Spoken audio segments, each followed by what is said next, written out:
Welcome. Well, we're starting all over again. We're probably much louder. Yes. So, what do you think now? Are we too loud? Yes. Now we have changed everything. Yes. We've had stream, but what about second stream? Yes, this is second stream. I've fried up some nice tomatoes. Yes. I hit refresh and the whole stream dies. Such power in my hands. Okay. Well, how's the volume now? Is it better? Is it louder? Clearly it is. It was picking up through the microphone in the camera. Yeah. Don't have to turn my volume up all the way to hear you guys now. Fine. Okay, so what happened there is I set up all the sound device. I normally do everything on headset all day long, and for these streams, I put in a desktop microphone. It's a Yeti. There we go, big Yeti, big old Yeti.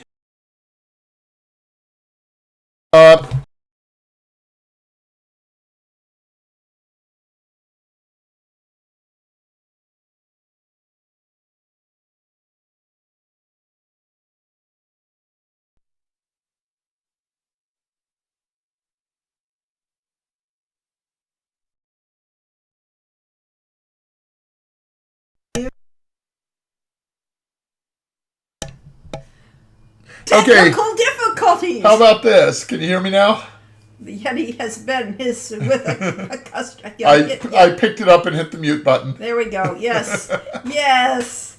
Well, good job. What a great start. It's been technical difficulties. Yes, there was a folk song that went, technical difficulties cause problems. Anyway, so yes, that was our technical difficulties. Well, no, the other one we were talking about earlier is we lost all our art.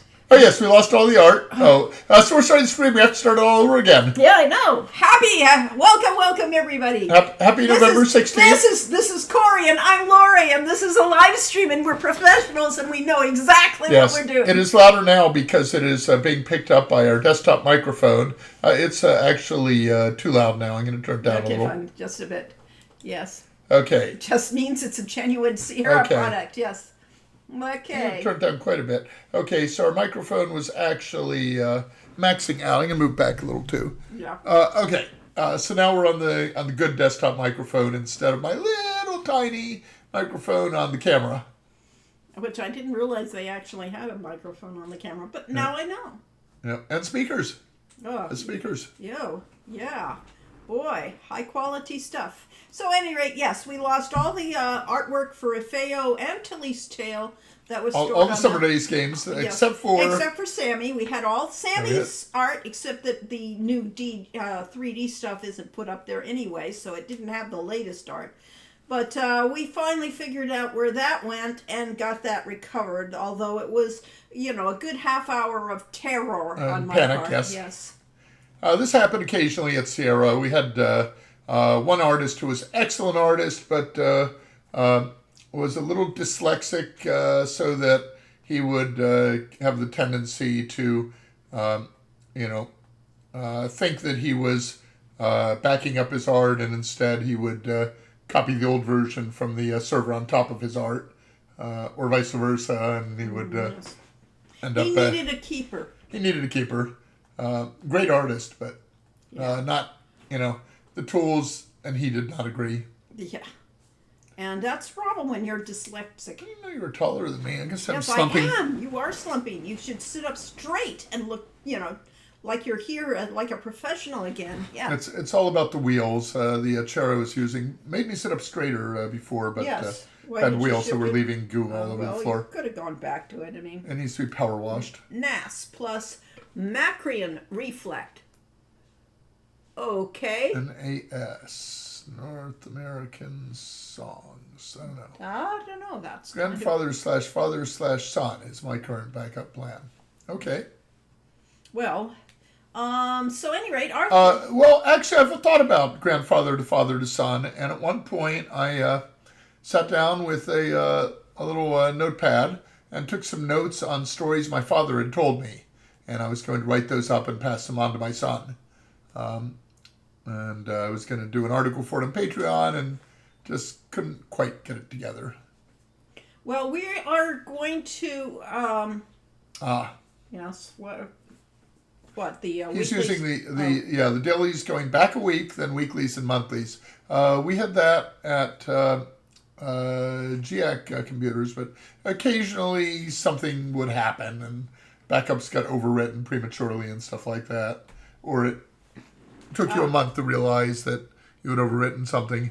Yes, and it did remind me that I should put it to my hard drive. It does, at least the main art, but it is a lot of art. Our art does take up a lot, which is why it got deleted off the internet, because it took up so much. One of the developers was clearing out his hard drive and found out that it didn't clear out just the hard drive. It cleared out the network as well. We're using Dropbox, which is probably supposed to be we originally used it as file transfer, and then we've been using it essentially as our cloud. Cloud. It's the cloud. So. Storage. Yes, that's the word for it. We also use GitHub, which is a proper version control system, yes. but GitHub is no version control system does very well with large assets like art. No, so it is not used for art. It is used for documents and code. So yes. Yeah. One Photoshop file can be like how many gigabytes? Megs. Many megs, just megs. No, I thought it was gigs. I think it can be 2 I'd gigs. have to look on my computer. To tell you, they get huge. Absolutely, and when you take that with JP's style of doing it, which is he's using full screen to begin with at 300 dots per second, or whatever DPS is, and 1200 DPS. Yeah, well, it's his files are absolutely incredibly huge. So therefore, we eat up bandwidth on our computers very fast with art. And Photoshop is a hog, especially when you do art the way JP and I do art. It's like no wonder. So, at any rate, the reason we were having this particular live stream is because we wanted to thank you. Oh. Yes, that is our theme, remember? And so you're complaining about all the things that went wrong. I'm just letting them know that a day in our life is not easy. And sometimes it's... But you all make it easier and better for us. You all make it better for us, yes. And Corey was reading a few thank you letters from fans, today to us, and we want to return the favor. Yeah, it's pretty cool. We do really enjoy... hearing from people. This was one on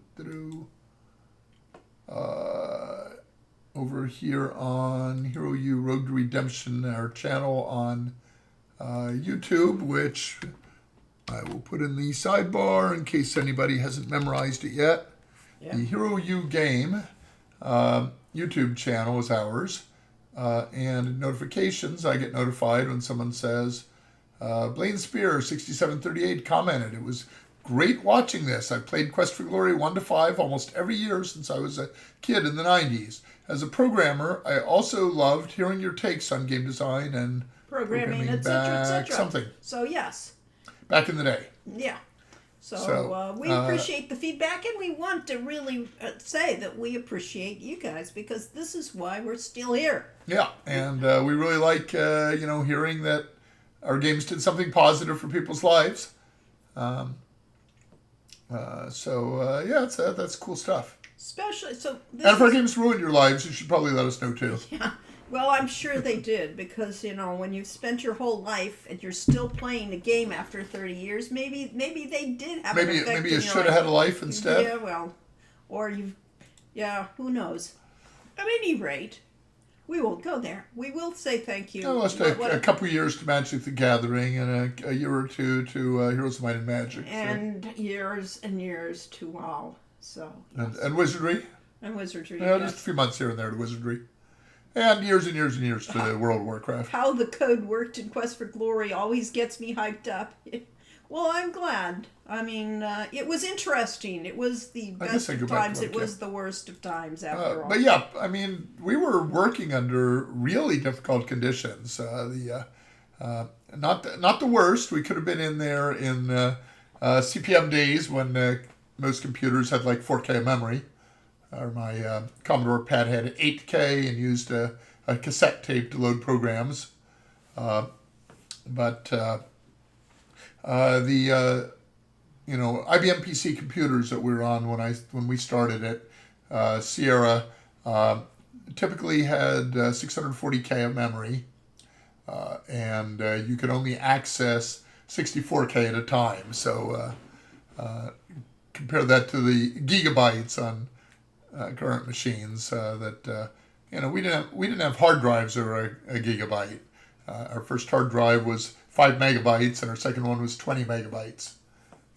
So Yay, stuff Dr. had to be Riley! squeezed. Welcome. Hey, thanks, Dr. Thank Riley, you. for subscribing for 5 months. Yes, you get that zombie running across the screen. Running zombie and which I'm not sure why they have that tree image jingle. for everybody. I think we could have our own. We could have a meep running across. Yes, that would be well, much meeps funnier. don't run very well. They don't know, but they're funny.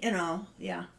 We could have the Transsolar Unicorn running across One the thing you screen. really notice from the older games is the lack of persistent world state. I only realized why years later. Yeah. Well, we did our best to have a fair amount of it. So we had bit flags that took a single bit of memory each, and then ways of addressing 1 bit of memory, so that we had a certain number of those, and then we had some global variables. But yeah, you could only have like 100 global variables. You couldn't have tens of thousands. So, at any rate, we want to thank you and all the people that did our Kickstarters, that kept us going. Honestly, let's do that bit there. Try to get it full screen, and then come over here and say desktop. Yeah. So, we want to thank all the people who supported us, that actually let us do what we're doing. Our Hero U and Summer Days Yes. Kickstarters. Yeah. So as you can see, this was our original proposal for Summer Days at Hero U. Had Tilly and Feo stories, and we were going to do the 2 games, and They were going to share art, and they were going to share the school and everything like that. And then eventually I realized that... Becker requested an update. I guess we should do that, huh? Uh-huh. Oops. Yeah. Basically, we broke it up because I didn't want it to be too repetitious. So therefore, we're giving you two games instead of 1. Eventually, because I'm still working on the scripts for Feo's adventure. But Tilly's is out there and ready to play. Yes. So things like dropping items and being there when you come back. Dungeon Master on the Atari ST did have persistent memory for that, and Lori's cousin managed to crash the game by killing enough purple worms and Stacking the slices. stacking the slices, the purple worm rounds, all on a single square. And when it got over 256, it crashed. We managed to crash the game, yes. But then, that's stupid player things to do. And any player can outsmart the game if they try hard enough. David TKI was really dismayed as a speedrunner. We found a bit of code that wipes that dropped item state when you start a new game. Well, better wipe everything when you start a new game, because, mixing and matching a saved game with an older Oh, with a new that's game, a nightmare. that is a nightmare. We have had issues with that. And C in particular is perfectly happy to access uninitialized memory with random results. And that's another great bug feature. As opposed to if you're programming in BASIC, it automatically starts with everything as 0. C does not do that unless you explicitly clear memory. It isn't 0. You can have some interesting things. Some C programmers take advantage of that to actually be able to do exploits that look at the persistent memory in the machine by not initializing it and find out what you're running previously, maybe passwords, who knows. Quest for Glory 4 has quite a few bugs around things that are not properly wiped on restart. Tisk. What a surprise! If there's a bug, Quest for Glory 4 had it. Yes. Quest for Glory 5 gives you a blimp when you restart. Well, at least you're getting the blimp after having previously done the blimp. So, yeah. It's not randomly giving you something you didn't have. Yes. Yeah. Didn't something happen with the problem? That sounds like a a pop song. Everybody needs a blimp. Maybe not. They caused issues with the Jackalman. No, the infamous. That was just normal coding error. What happened is when the Jackalmen were an experiment I did for Quest for Glory 2 that you always fought one monster at a time in Heroes Quest. And I really wanted to have bands of monsters. And so the Jackalmen, we had it so that you could fight a band of monster, but you'd have 2 or 3 of them in the background of the combat screen and one at a time in the foreground that you would fight. And they would sort of take turns attacking you. Not optimal strategy, but it was what we could handle. It was required, yeah. Yeah, it was the best we could handle. Yeah. And apparently there were some problems with memory not being properly released when it was allocated for those extra. So every Jackalman, every time you saw a Jackalman, there was more memory. If you got into combat with him, yeah. It ate up a little bit of memory, and what it did is it fragmented those very small amounts of memory, fragmented the time bombs. That's what they were. They were time bombs because memory allocation in C and other languages basically requests a block of memory of a certain length, and in order to do that, it needs to find a clear space of memory contiguous.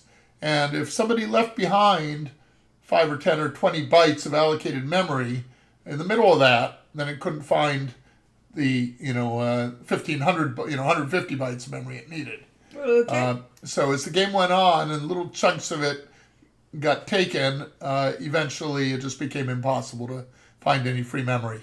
So memory allocation is a whole, that's a whole discipline in itself.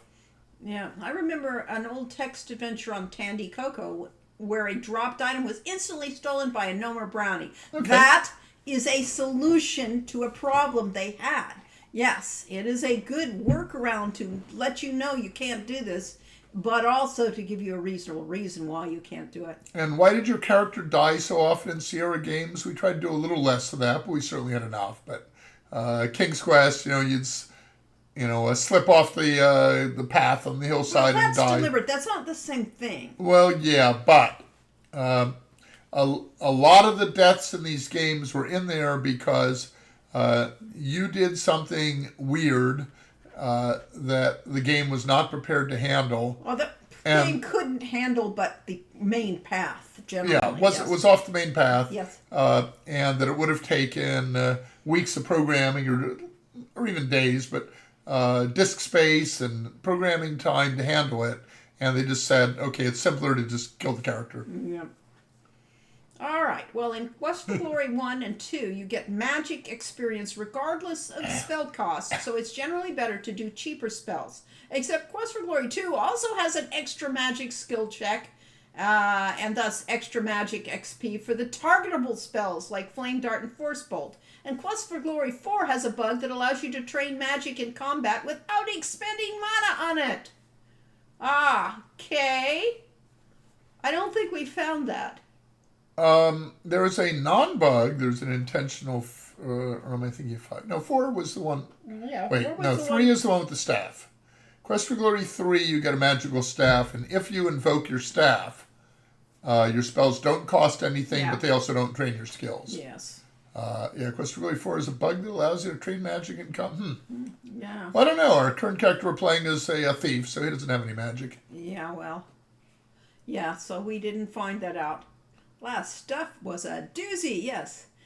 So seriously, who at Sierra had such a vendetta against stairs? I think you succeeded. Deaths in Quest for Glory were a lot less nonsense. Yeah, we tried not to make arbitrary deaths. And we tried to design around having to make arbitrary deaths. But we did want to say if the player did something that was, you know, just ridiculous, then we like to reward it with a special death Well, message. yeah, I mean, that was the one Or just thing about Leisure Suit Larry that I enjoyed, and that was the stupid random things that you could do that were ridiculous.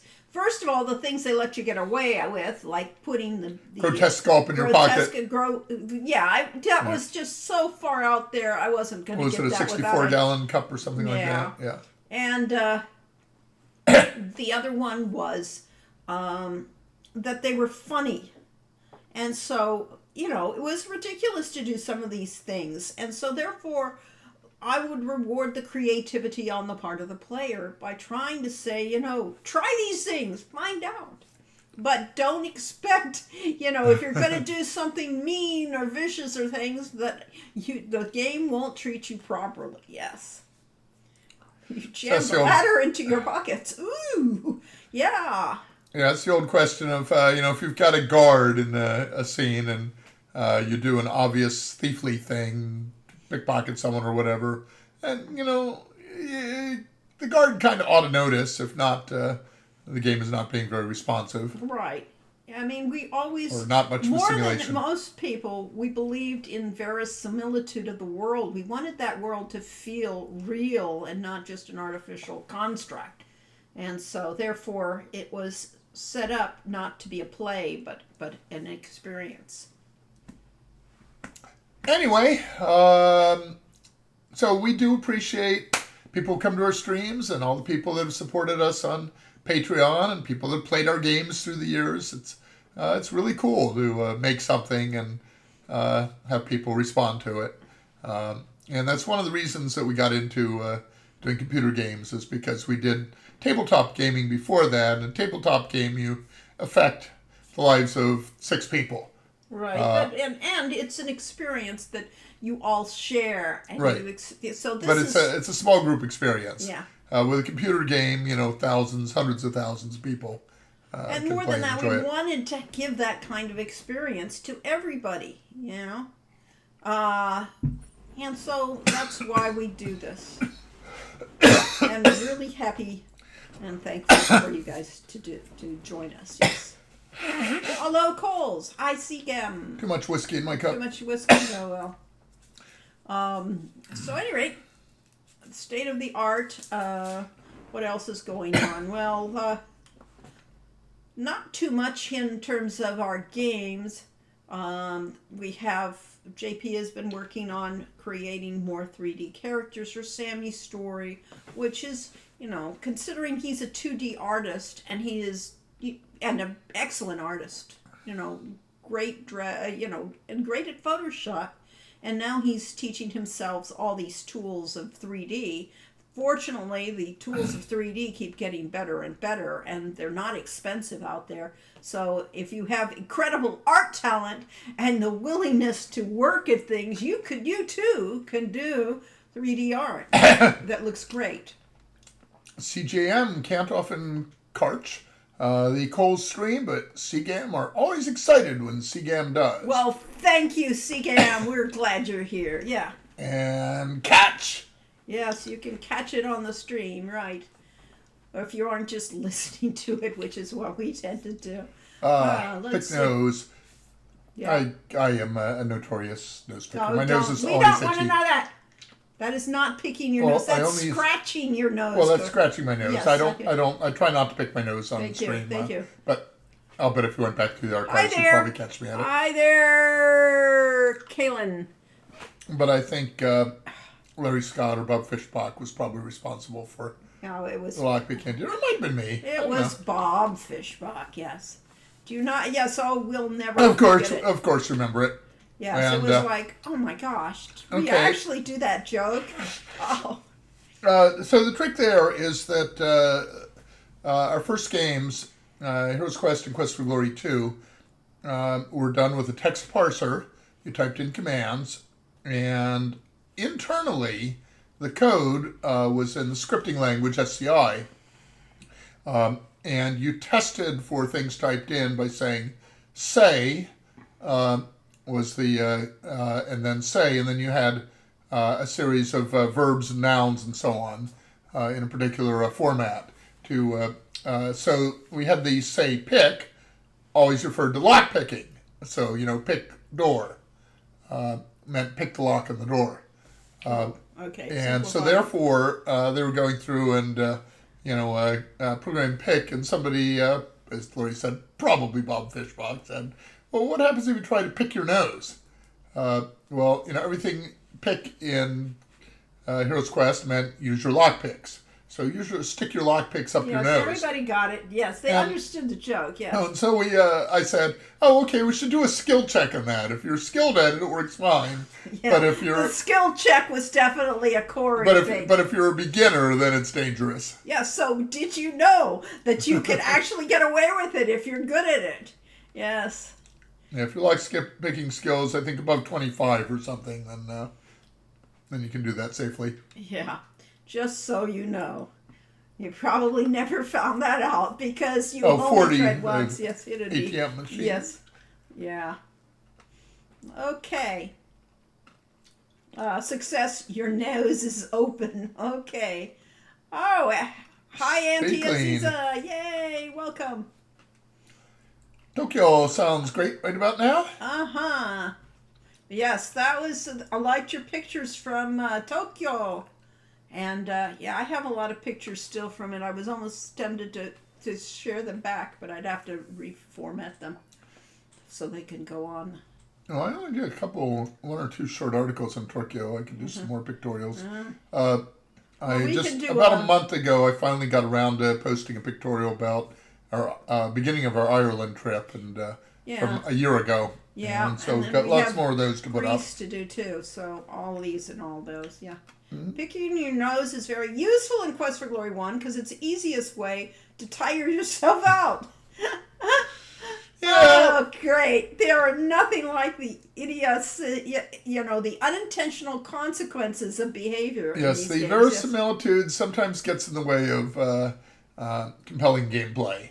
And when your stamina is low and your health is low and you really want to rest, and the game won't let you because you're not tired because you rested too recently, that was a bad idea. Yeah, it would have been nice to go to the Orient with with our hero. There was a great, so many great stories that could be told there, and great mythos. And so yes, even though we didn't write the next series of games, the next game was going to be heading to India. The Asia Tour could have started out with an orientation. Yes, correct. Yes, our Asian tour. But they would have the children rather. And so that would have been a whole interesting series if we could have continued that. And instead we've done Hero U in Summer Days that involves children of characters in Quest for Glory. Yeah, but there's a generation gap there. So we would have been sooner with the other games. That's true. Maybe they should be grandchildren. No, they really are children. Somewhere in between. They are children. But some of them are children that... Actually, when we started writing Hero U, they would have been children. Yeah, that's true. By the time we finished it, it'd be a little old. Yes, but figure that, the Summer Days series, whether it's Road to Redemption, the Hero U series, rather, is all about, I figured about 18, 19 years after the incidences in Quest for Glory 5, so therefore. And we were 30 when we had our sons. So we didn't have agency at the time. Ah! No, we didn't have the company at the time, since a company at that. You're going back March for the cherry blossoms? Oh, nice. That'll be wonderful. Yeah, we missed the cherry blossoms with ours. We missed the cherry blossoms because we were like a week or two too late for cherry blossoms, and we were a week or two too early for the lightning bugs that they have. But that's okay, because they had artificial lightning bugs at the hotel we stayed at. Yeah, well... Artificial fog. Artificial fog and some lights, but it wasn't the same thing because they actually released the lightning bugs at that hotel so that they're everywhere. So I really wanted to see that, but it wasn't a hotel we would recommend you staying at unless you have more money than you know what. When to I do was a with. kid of about 10, we went on a field trip to Washington, D.C., and the cherry trees were all in bloom there that were a gift from the Japanese people. That were quite wonderful. Yeah, it was an experience. We always remembered the cherry blossoms blooming. The next Hero U would have been Hero U Wizard Way. In fact, the original Hero U was going to be Hero U Wizard's Way, or Wizard Way. And I decided not to do that because I didn't want to make it look, people feel like we were ripping off Harry Potter. And afterwards I said, you know what, that wouldn't have been such a bad thing. But I'm really glad we went with Road to Redemption. Honestly, the order of events. It's a cool game. Wizard Way would be. Yeah, I was just looking at the Wizard Way art today. Would be a great game, and I still wonder how to get it out. You know, it's not like we have the money to do that production. Oh, we need money, and we'd have to work a lot harder. Well, we would, but we'd have to pay Put together people. a team again. We'd yeah. have to have a people that work for us to do it because it can't be done by us now. Yeah. And it would be a Hero Use style game, and it would have the magic users. So we would probably need a team of about 20 I was programmers thinking and artists. 20, and actually, people that actually have to write. Full timers. Yes. So the Hero U Tales games, about 20 years, so that the next generation is old enough to play. That was our thought with Hero U. Shima and Shamin would be around, but it would be their offspring that would be at the school. In this case, though, we just had cousins at the school. And we continue to, there's not to be giving things away, but in Wizard Way, if we ever get to make it, one of the children is the son of Johari and Yusufu, and the other child is the daughter of Julinar and Salim, or whatever his name is. Salim. And so therefore you would be dealing with those children and all that experience. So yes, we wanted to keep the world going on, even though at the beginning when we were doing Road to Redemption, we were told don't put any references to Sierra game in it, and we scraped off what we could, and then as we developed it, I just kept putting more and more stuff, more of the references back, because honestly, Microsoft will never be able to tell. And they don't care. And they won't. They don't care. That. We're not a competitor. If anything, they'd like to. If we got big enough, they'd acquire us. Yeah. Which in fact happened with a couple companies, and most recently Activision Blizzard, which is really, really big, got swallowed up by Microsoft. Yeah, we actually the Rodney and the Fries Giants. That was actually for the Summer Days series. I was actually considering having our fighter be a dwarf from that area, and so she has you wouldn't see the Frost Giants here because there is no way they are going to be down in this tropical land. And that was what was really interesting in our trip to Greece, is seeing how very desert-like so much of Crete is. And it's just shrubs and low trees, and lots of rocks. After 5,000 years of inhabitants by humans that have had to cut down trees for boats and building, now there aren't any trees. Yep.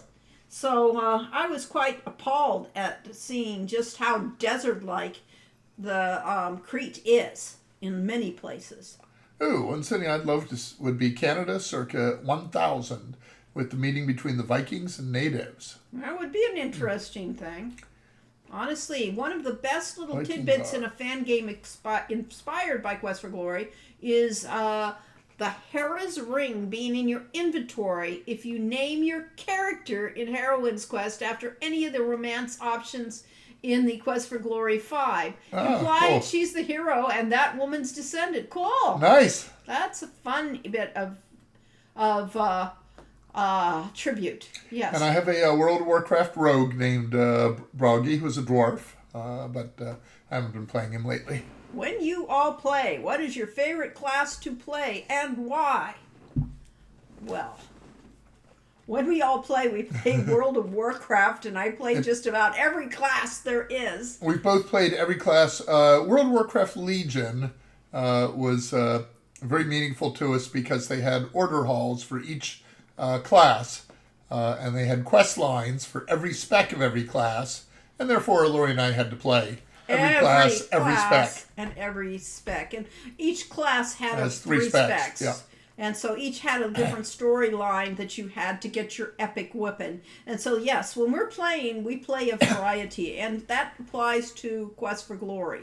We generally try to pick when we're live streaming here, we ask you guys which character we should pick. And for this one, we were playing a thief. But I normally, with all of those games, I would play the magic user thief to get the most, most skills and the biggest experience. Yes. In D&D, I typically used to always play a wizard character, magic user. Anonymous Gifter gave C-Game a tier 1 sub. Thank you, Anonymous. Excellent. Yes. I think we have a discount gifts on right now, so definitely think about giving gift subscription. Great time for it. And in this game, I always played the fighter music thief. That was just it. I was going to say, the other class of character they played in D&D a lot was warriors. But I played everything. And in D&D, yes, I have everything because each one is a personality and a character. So, it is not traditional D&D where you roll your dice and see what you are. No, I come up with a character and the dice have to be adapted to fit that character. And, yes, I've played everything. My current character right now is a magic user who's a first level magic user. Or no, actually he's third level by now because, the promotion comes quickly. But Paco Bronson says, "Hallelujah to Quest for Glory is my favorite series since my dad got me. So you want to be a hero? Got me so you want to be a hero on our old IBM. I still play through them once every few years. Thief, of course. Cool. Okay, welcome. cool. I'm Yay. glad we did a good job of the Thief class. Yes, Anonymous Gifter is giving more things. Yes, Awesome. Thank you very much. Pretty soon we'll have a hype train. Yeah. But what was I going to say? I don't play Thieves that often. I was influenced by one of my first major campaigns that I played in Chicago, run by Jack Eilrich. There was one player who insisted on always playing a thief, and his character would go first level thief in D&D has no survivability. He would go to detect for traps, would accidentally set off the trap, and be dead. And then the next week he'd roll up another thief.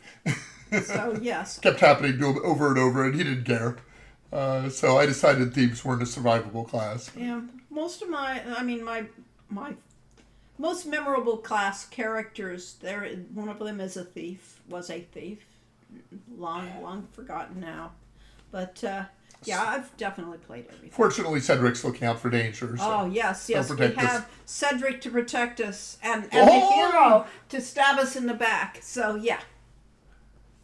No, I think the hero's about to bring his sword down on our heads. Well, he's holding the sword of Damocles. I guess so. It is a dagger, though, even though it looks like a sword from this angle, yeah. Yes, from this angle, all you can see are his hands. I'm friends with Robert Schwab. Did you ever play his game after he left Wizards Shadow of the Demon Lord? No. No, we didn't play that. Yeah. Thieves keep dying, keep rolling up new thieves. I suddenly remember the so-called definition of insanity. Yeah. But, everyone's different. But maybe the definition of sanity...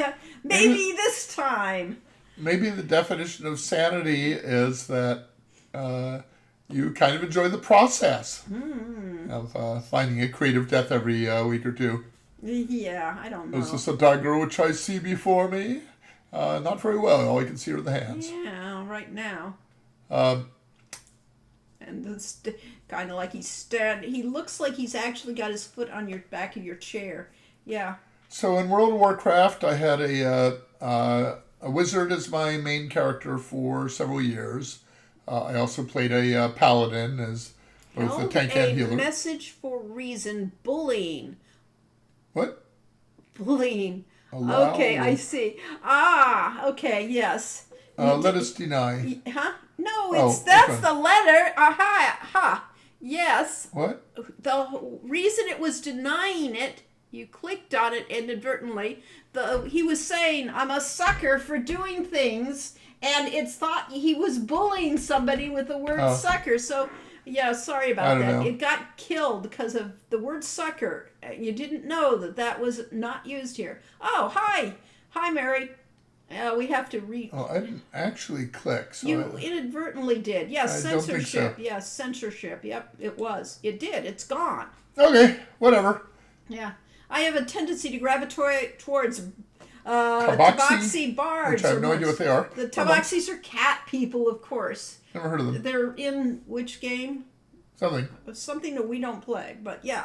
Uh, They look like Kata. Okay. Now, my they're- second D&D character was Bard. Yeah. My first one was a magic user, and he died. That was Amtrak. And so later on, then I rolled up Thanatos, the Bard, using the strategic review rules. So the original, it was not in the original books for D&D, but Strategic Review magazine, somebody came up with a Bard class, and the idea was that you started playing as a thief, you played a few levels as a thief, then you became a fighter, and then you became a magic user or druid, depending on version, and eventually you were a full Bard. Generally, I played, good characters. I didn't play too many evil characters. Yeah. But that was anything else went. So I played the most chaotic, lawful good characters there was out there. He was a paladin, but he was, determined that he knew the truth and the right and true way, and therefore he was, always getting, his bullheadedness got him turned into a minotaur. Yeah, my rule of Yes. thumb was that playing is it paladins basically are there to screw over the other players by being good and lawful. Yes, well, but I played good paladins. I played kind of Oh, yeah. Quest for Glory. But I was in the paladin. tournament game in which Yeah. we found the evil artifact weapon, and people said we get like 50,000 gold for selling this, and I insisted on destroying it because I was a paladin. If you sell it, you're putting it in the hands of an evil person. Can't have that. Okay.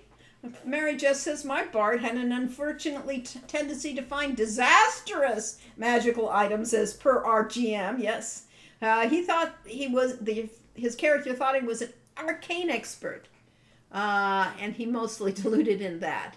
Thought it was a wand of heal person. It was a wand of rain of squirrels. Your GM embraced chaos. It did indeed. It did, and I was fine with this. Yes, well, I would love that. I've played a Kender. For a long time, I played a Kender, and that's chaos incarnate. And it was fairly rare, but when we played with Nick Turner, he used a percentile dice for everything, and 00 was always a chaos roll. Yes. That's only 1 in 100, so it didn't Yeah. come up more than 5 times a session on average. Had a lot of dice rolls. Did Sierra and Microprose ever consider making a game, or was there just competitive rivalry? Competitive rivalry. Yes. They didn't talk to each other. They didn't talk to them. No. Yay, Kenders, yes. Now, our lead artist on Quest for Glory 2, Ken Nishue, went to Microprose, and he was head of the art department there, and very proudly showed us some things they were working on there. But That was later. that was after after he left. his Sierra time. Yeah. So. Yes. So yes, I have played chaotic characters. I have played lawful good characters and very straightforward characters. I have played thief characters.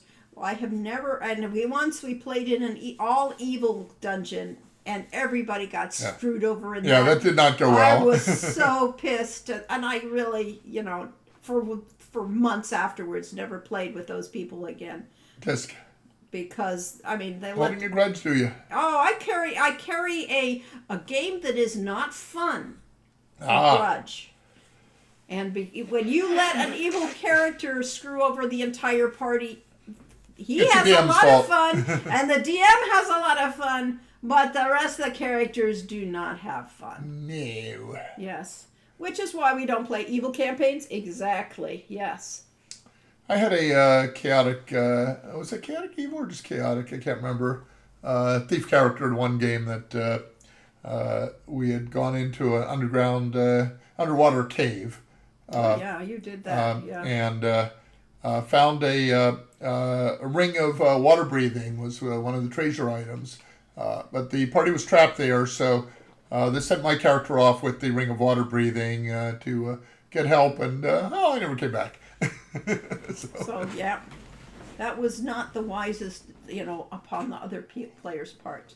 And only in the entire times I ran games, I only inadvertently killed off one character, and that was when we were doing the marathon Thanksgiving game where we were doing Ravenloft.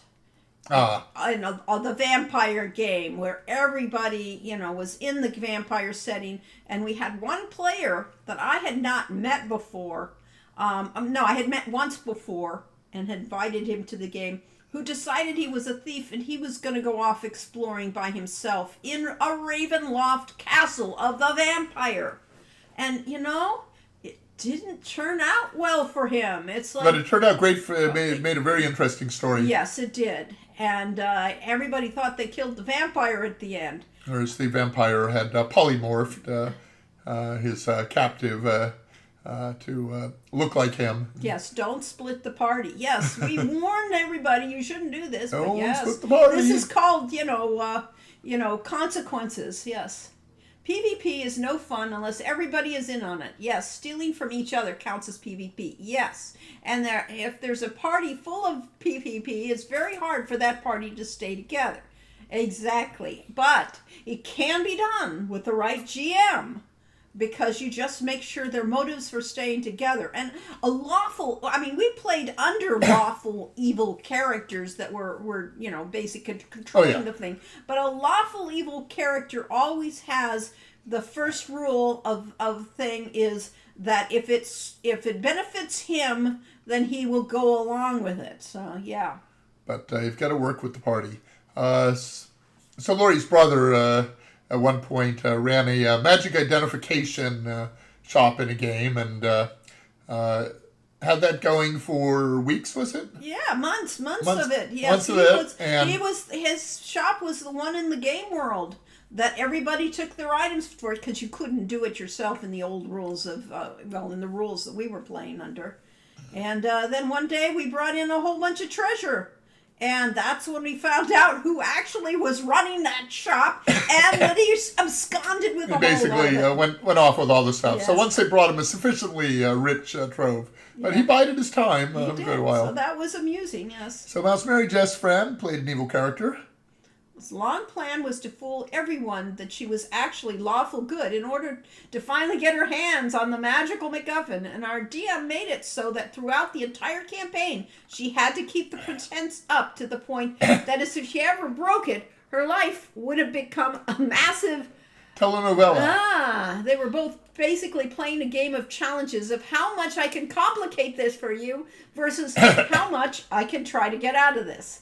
Yeah, and that's great because both sides are in on it, and all the players. Yes. One of the tricks in Laurie's game that she played in Scottsdale, Arizona, was that they pre-calculated at the beginning. Everybody told the dungeon master how many experience points their character has, because effectively the rewards were based on the monster's total experience points divided by the player's total experience points.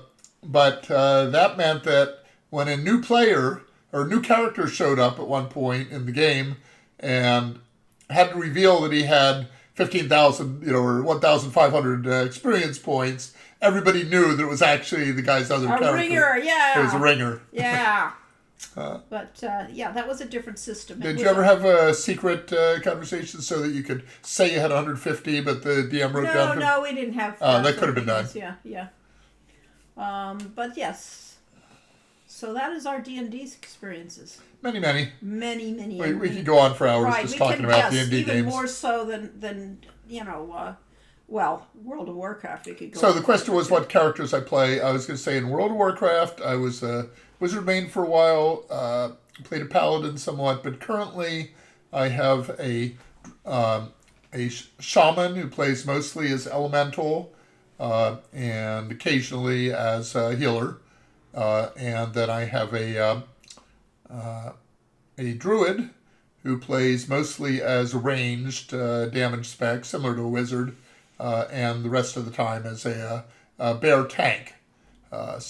Primarily, my things are either it's a hunter, because I've got 6-7 hunters in my games that I have played over the years. If you count remix, probably 10. Yes, 10 hunters, because I had, and druids, because I like druids. But really what I play is I've got Taurens, and I've got a few trolls, but trolls are kind of ugly, so I don't play the trolls very often.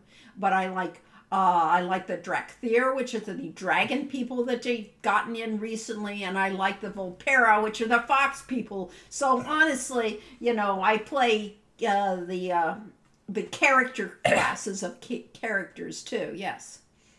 So Lori's my first characters in World of Warcraft were night elves, and she played a male night elf. And I played a female night elf, mostly because I just didn't like the way the males looked. Yeah, the males looked sucky. They were a very blocky character design. I still have that character. Yes, just like your character changed. And mine has changed races and servers several times, but is now my main again. Mine was still on the same thing. My hunter, my elf hunter, but I got to change his race, so therefore he isn't as ugly. As for playing, what is Savaria now? Savaria is a no longer night elf. He's that variant elf of that they have in there, the void elf. Void elf? He's a void elf, cool. which use the other bodies for their males, so which were better. Which more like the blood elves. Yeah, it's a blood elf body, yes. So, yeah, blood elves had very pretty characters. Mary Just, or any of you, I recommend you look on the internet if you like D&D to find the Weird Geek comic strip. Oh, which yeah. Actually they had the whole Alina Pete. Alina Pete played, had the changeling. The characters actually were playing the live action role playing version of Changeling. And so yes, she played a lot of White Wolf games in her, and Weird Geek was a great comic strip. Yeah, she hasn't updated in quite a while because you could go check to see. I think she still has the website, just hasn't added any new comics for quite a while. So we can give them the link, because this is a really fun strip about role playing, and yes, it still exists. Okay. Let's stop. WeirdGeek.com and it's all about players and their D&D characters and their dramas and their angst. And lots of fun. And puns. Yes. Every once in a while she has a D&D interlude. Yes. +2 Comedy Check Productions. Yes. Jove, you misty step over here. No. I'll get advantage my next attack. I can't. I don't have that spell. Darling, a warlock who can't teleport is a big missed opportunity. Yes. Well, it says they're sick of jokes already. That's understandable. So yes, there are jokes, there are puns, and it's hilariously funny. And the chapter archive. And it's well worth reading. So here's another thing worth. She has 31 chapters, so you got a lot of reading ahead of you. Yeah, definitely a fun story. thing. Yes. So the premise of Weird Geek is that.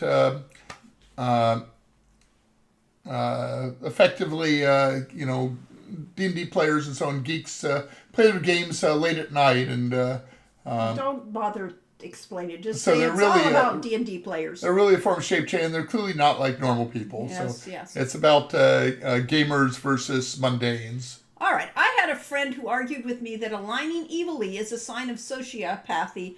Agree, disagree. I have to think about the players I know who always tended towards evil characters. One of which, the one I wound up killing off, is that Ravenloft character, was a judge. Was Yes, a lawyer. he was a lawyer, and now he's a judge. And so, maybe so, maybe so, but he was lawful when in real life. By definition. Yes. He's a judge of the law. Yeah, so therefore, yeah. Definitely sociopathic, therefore. Yes. Yeah, and I've known some players who were pretty, borderline evil. So, yeah, maybe so. I think, though, what role-playing games allow you to do is find who you are. Find out what your values are and allow you to experiment with these values. And so you're not necessarily evil, but and playing a villain. I mean, GMs get to play the villain. They love playing the villain, and they can be evil. But every GM that I've ever played with that I enjoyed, their villains were really, really wimps. They just didn't have that real evilness that we know how evil a person can be. So yeah, I think you have to be, have a little bit of sociopathy to actually enjoy playing true evil. And I was saying sociopathic judges and people in authority. I had a bowling teammate in college whose boyfriend was applying to, or I guess was in the training period for becoming a police officer, and he was a total adrenaline junkie. So he had a race driver's license, and loved to drive fast, and so his reason for wanting to become part of the Highway Patrol, California Highway Patrol, was so that he could turn on his siren and basically bypass all driving laws while he's doing it. Okay. So he just wanted that excitement and experience. And probably carrying a gun helped too, but... Yes. Playing villains can be a lot of fun, so maybe they're also theater kids. Yes, when I'm playing a character, and this is why I said I played characters rather than rolled dice. I played roles. I think in terms of how that character thinks. I literally think like that character. And boy, when I played, I played some really strong characters and would get into real fights with people because they couldn't realize that my role playing is too real for them. When I get angry and that, as a character, I'm not angry as a person, but I am there for that character, and I really think like that character. And of course, and the other part was like, our friend Jim and I came up with a series of kobolds. We were playing kobold characters, and we had a kobold language, and we could literally talk in that kobold language, and nobody in the party could understand us, but we perfectly understood exactly what each other was saying. And it was we were there for those characters. So yeah, yes, you have to. Evil. If you're playing an evil character, Dread Pirate was not. None of those characters were evil. I think he started out. I think I listed him as evil. Chaotic neutral. They were all chaotic. Yep. Everyone in that group. We had Dread Pirate Rogers was his dead Pirate Rogers. Dead Pirate Rogers. He wasn't dead, but that was. Well, he eventually became dead and reveled in that because. Yes, right. That made him a proper dead pirate. He was part of the franchise. Also known as King Rockhard Ironstaff. Well, yeah, because he was running with Buccaneer Brucey, and the jokes were R-rated, Who are your y'all's favorite villains? Well, Katrina's always going to be on the favorite villains list. Yes, this character had a tattoo on chest of sea serpent wrapped lasciviously around a short bearded mermaid, since all dwarves have beards. So Okay, yeah. short bearded is naughty. Roger speaks with a heavy fake pirate accent to disguise his upper class origins, and the accent sometimes breaks down in periods of great stress. His father, the dwarf king of Moronia, was etc. Yeah. And he had a song, yo ho, privateers we be. We plunder, we pillage, we ravage the village, but always by letters of marque. Because we're not pirates, but privateers. We don't do this for a lark. Yo ho, privateers we be. Can't imagine what tune I pulled that from. Yes. So yeah, we had fun with stuff like that in characters. Some of mine are better defined than others. All of Laurie's were well defined. Yes. I was the captain, Buccaneer Brucey. Buccaneer Brucey. And Brucey was Brucey. Very swishy. Yes, he was totally swish. Katrina would totally work transported into a 1920s noir setting. She's so femme fatale, yes. Katrina is just misunderstood. She's Seagam's fave, yeah. Well, she is misunderstood, but she's also, she's reactive. She became that way because of what happened to her in her life. Right, so it's the question, if you become a bully because in your childhood you were bullied, does that make you not a bully? No, you're still a bully. We can have sympathy for the fact that you were bullied in childhood, but we still do not appreciate the fact that you were a bully now. Yeah. And Katrina became the Dark Master and became evil. Oh, and a vampire, minor thing like that. Little thing like that. And that was all reaction to trauma and abuse powerlessness. when she was younger. Powerlessness. It was all about gaining power so she'd never be powerless again, as God is my witness, So, yeah. Bruno was just bad. He was a double-crossing, dirty, dealing blackguard. Assassin, yes. Blackguard. A blackguard. We don't talk about Bruno. Well, Laurie just did. Yeah. It's a different Bruno. Uh-huh. Whereas Atavis is Snake, yes. Yes, Atavis was a perfect example of the type of man that dominated and abused Katrina when she was younger, and so she was very happy turning the tables on him. Yes. And you can see that Katrina thinks long term. She didn't kill him. She let him, create his own noose. Yes. And therefore, she let him go off and become even more powerful until he got himself killed. And then she pulled him back to become her servant. So, yeah. Got any fave writing courses or books? Well, we always recommend the screenwriting books by Goldman. I don't think it's on the the author of The Princess Bride, William Goldman. I don't know if I have it here or not, but I don't see him out here. He wrote Adventures in the Screen Trade and Which Lie Did I Tell? Mm-hmm. Might have written some others, but those are the two that I wrote. Robert McKee has a book called Story Structure that is really good. Yeah.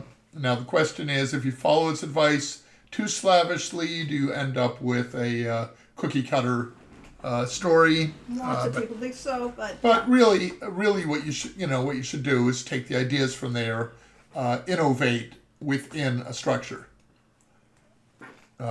In other genres, my favorite include Professor Moriarty, the Daleks, and Hera for her constant hyper-jealousy-driven behavior. That's an interesting one to choose. Yes, she was...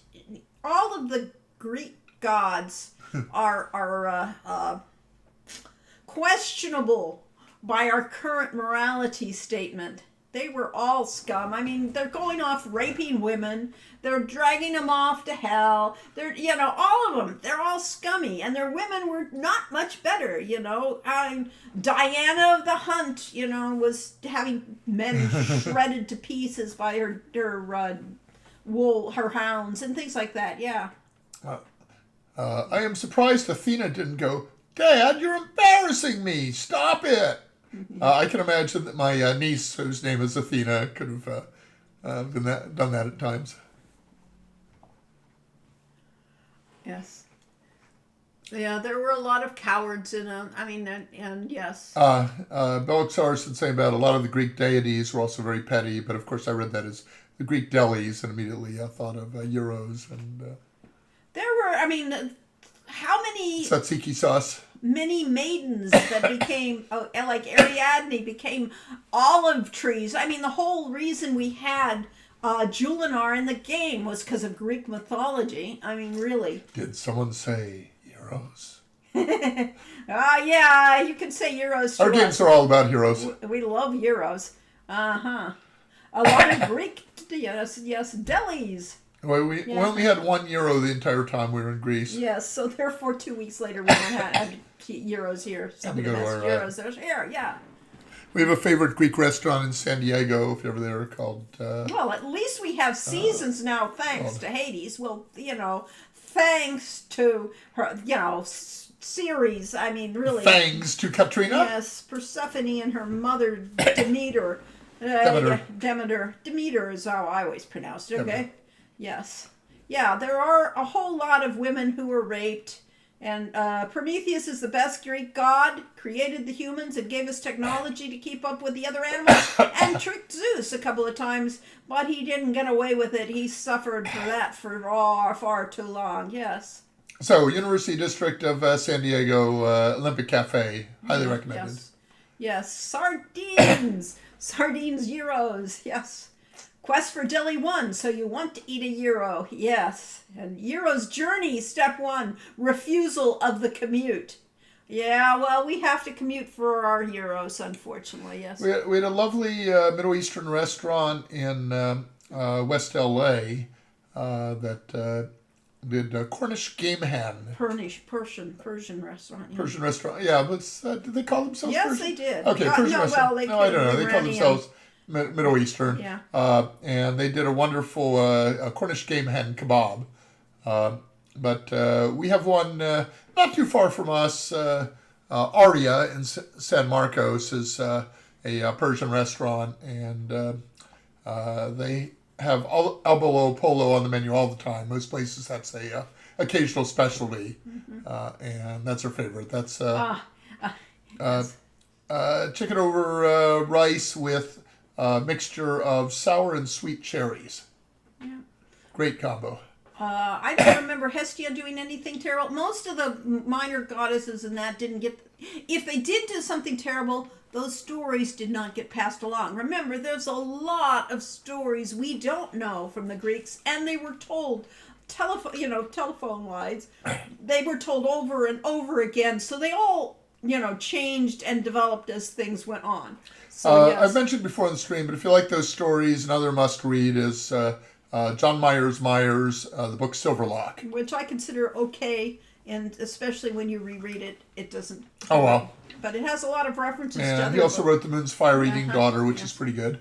But Silverlock has thousands of literary references from all periods, back to classic into the 1900s and early 2000s. Hestia as the adult in the room in Olympus. I think she wasn't in the room. That's how she could stand it, because they were all miserable people. I really liked that series that was on, I guess it was Netflix, about the Greek gods. That was I can't remember what the name of it was, but that was a really interesting thing. The idea that the Greek gods were real and that this was present day, which had lived under this thing of the rule of having gods all this time, and it was a retelling of Orpheus and Eurydice's story. As Eurydice all these tales of the gods were trying to explain things that shouldn't happen or didn't make sense in real life. When the weather was nasty, when someone got pregnant that claimed not to have been with a man, etc. ATM machine says, well-behaved gods seldom make history. Right, yes. That's a play on well-behaved women seldom make history. Yes. What was the hardest, most innovative thing that you did in Quest for Glory 5? That's interesting question. Well, she wrote it without my help because I was out working for a different company at the time. Yeah, the hardest thing was actually dealing with the whole thing, because Corey was out of town. We were working with people all over the country again because Sierra slash Yosemite Entertainment was just a small company left over of all the people that went away. So actually just working on it and the fact that we actually got to make the game was absolutely astonishing since we had been fired, kicked out. And we had both talked to them, and Craig Alexander was running the division, said that they would be happy to have me back as a programmer, and that they wanted me in the systems group. The people that developed modified SCI and did all the support coding for everyone else. And I probably should have said yes and stayed at home, but I got an offer for a lot more money at a company out in the San Jose area in Cupertino to be Game manager. the director, to direct a game. And it was something I had, I wanted to be in more of a management role. And I probably would have had more fun as a programmer. But, at the time he was talking with Lori about doing Quest for Glory 5, but said, I can't commit to it. So if you come in here, you'll have a job for you in the systems team, but we can't guarantee that you'll get to work in Quest for Glory 5. And I said, I've kind of been there, done that. That's how I started 10 years ago. Yeah. So yeah, when we are done with Quest for Glory 4 and we go into playing 5, there are a lot of stories we'll tell about 5 that were really interesting too. Every game we've made at Sierra was a totally different experience, yes. So back to the Greeks. I've never heard this story. My favorite one about when the frogs and mice go to war, the gods debate whether to side with one or the other, but Athena stops them because she dislikes both frogs for keeping her up at night and mice for eating candles in her temple. I haven't heard that one either. That's cute. Usually they were happy to interfere in anything that, Then Anthony asks why Quest for Glory 4 is such an autumn-flavored game, and of course that all has to do with, the Halloween theme, Lori's favorite holiday. Yeah. And, vampires and werewolves and stuff, just it was designed to feel like they're Halloween. It was designed to be the fall game, and therefore it had everything that I loved from Halloween area, things. And her favorite season also, because it gets cooler. And the Hades Town musical, yes. Percy Jackson is interesting. It's definitely taking the whole thing another direction. And, of course, the Sandman is very mythic, but it isn't exactly Greek mythology. It is its own mythology. Yep. The music by Chance Thomas was sublime for Quite 5. so. Yes. That all had to do with the fact that the schedule got stretched out so much. Yeah. The game was originally supposed to be done in a year and a half, and it took us 3.5 years, and that gave Chance the time to really work on and refine the music. We don't have the music, sorry about that, but 5's OST was no, you can actually probably go to his website and maybe so. Chance Thomas. It was a big, huge. Yes, or, I know that pumpkins and corn in the Quest for Glory world are both New World fruits, but they're there for the Halloween vibes. Exactly. We didn't. That kind of bugged me. It really bothered me to see that there and know they weren't there, and yet they had to be there. It just made it look so right. There, okay, fine. Can you click on it? No. I did, theoretically. Is it a link? Here. Yeah, you'll have to Maybe go that ahead. one's not a link.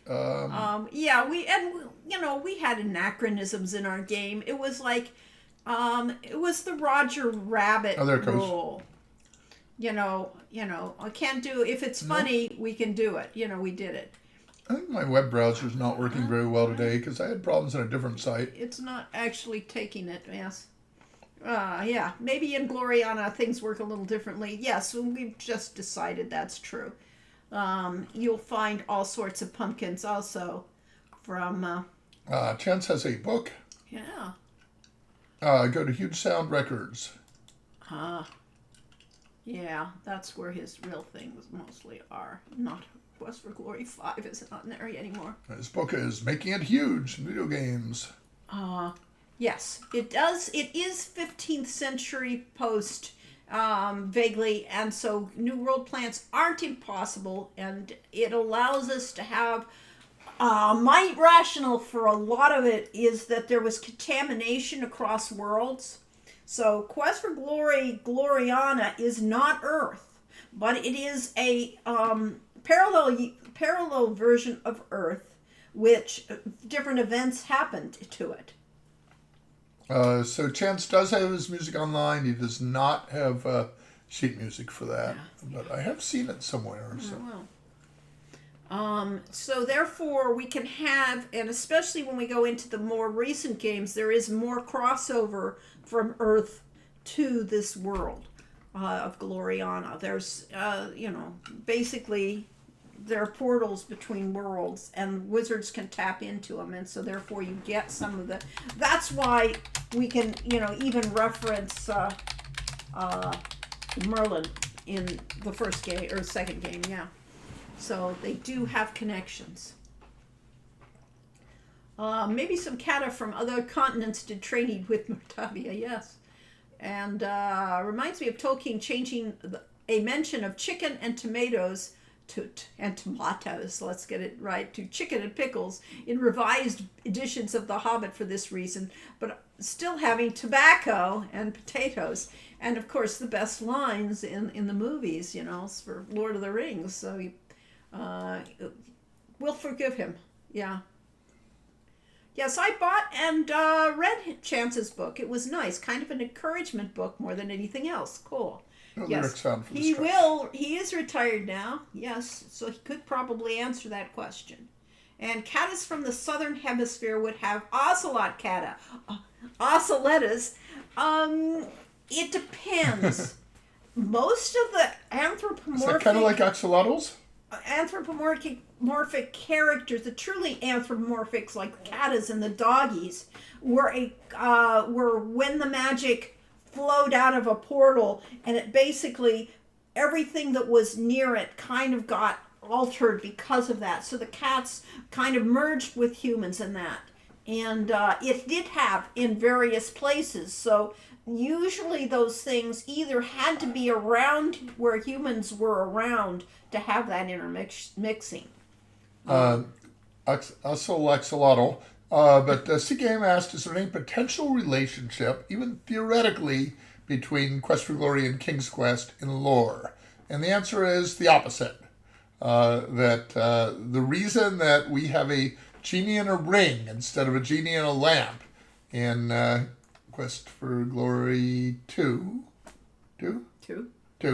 Trial by Fire. Trial by Fire, is because Roberta Williams was working on King's Quest 5 or 6 at the time, and she had a plot element involving a genie and lamp because she brought all her stuff from fairy tales and so on, all of her tropes, and said, we can't have a genie and lamp in both games.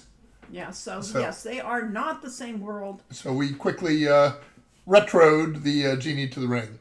Yeah. There's also a genie in the ring in Aladdin story, so it's still kind of cool. Yes, it is. Yeah. So I could do that. I was sad to get rid of the genie in the bottle trope since we had it all our childhood. We used to watch I Dream of Jeannie. Yeah. And the Brass Bottle is an old movie that's just as same thing. And so this was what we grew up with. And then we had D&D storylines that involved trying to get the genie back in the bottle. And in Quest for Glory 1, there's horses, but in Quest for Glory 2, there's sauruses for riding.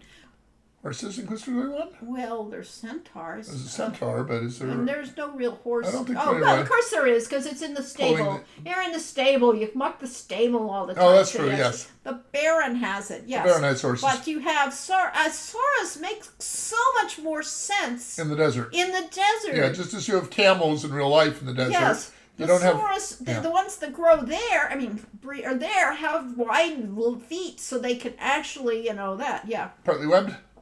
They're partly web. They're designed for that. They were, adapted for the desert better than camels. Yeah, and the reason we don't have camels, of course, is because they were too hard to animate, and they're ridiculous to begin with. But, yeah. Was the lamp you use in the fire? Oh, we always loved the Camelot jokes. So having yes. used Camelot instead of used Source Slot would have made for Yes, I more know. puns. That genie probably had to have his, yes. He had probably had to have what? Yeah, the lamp you use in the fire cave is not the same thing that was imprisoning Iblis, yes. And who wouldn't want to ride Thunder Lizard? That's awesome. And because it's funny, yes, be careful they spit. Yes, camels do. I mean, camels are the second most Muppety animal I know. This is true. They are absolutely ridiculous. So yes, we will put that. Camels and llamas have nasty spit ranges. Imagine a turf war between them. Well, you don't want to have those. Or a cud war. Yeah. But then again, if you see how... Let's see if I can play a... Oh, yes, the painless camel castrator. What? Yeah, that's an old joke. You didn't know about the painless... I think I have heard it. Yes, but you probably It's had probably it. been a few decades. Yes, it's two It's a rocks. It's a dad joke. It's two rocks. Okay. So that's not painless. Well, only if you get your fingers caught between it. So yes, there's a reason why camels have such a bad personality is because, they are not treated with the most respect, I think. Where did you get the idea for the sauruses? Clearly because, for one thing, we were told it was hard to animate four-legged creatures. So therefore we had to have them.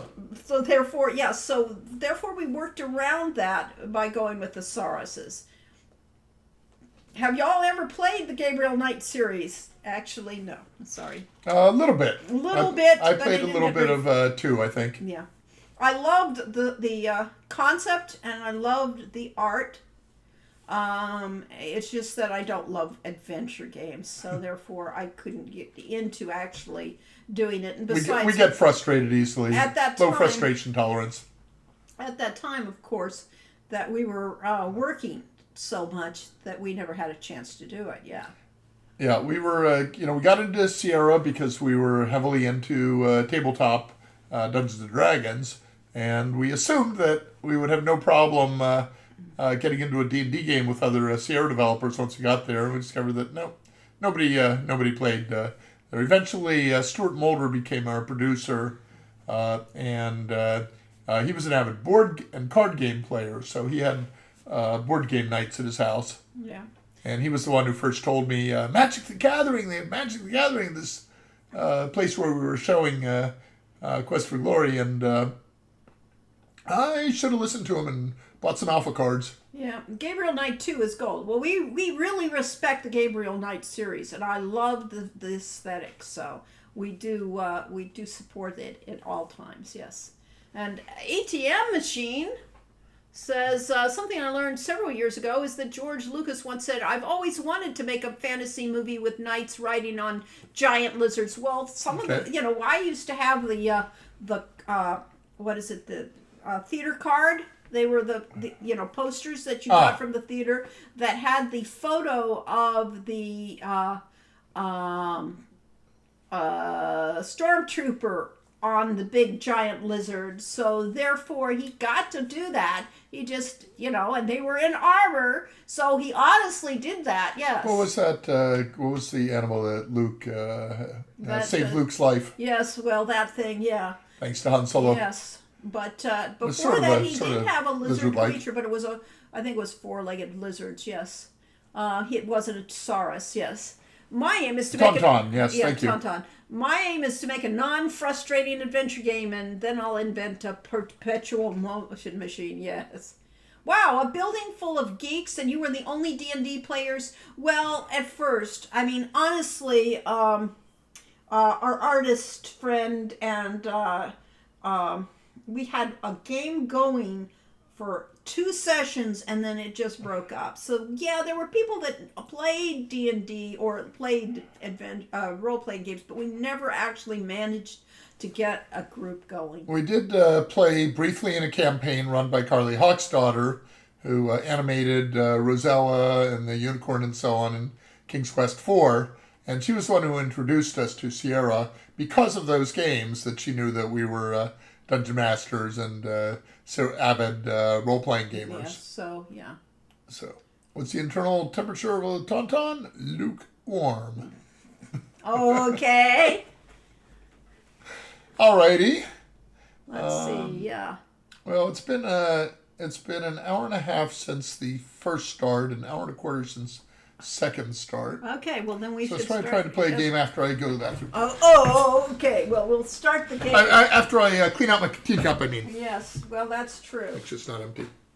Oh, okay. Well, you can. I could repeat it. You could. All right.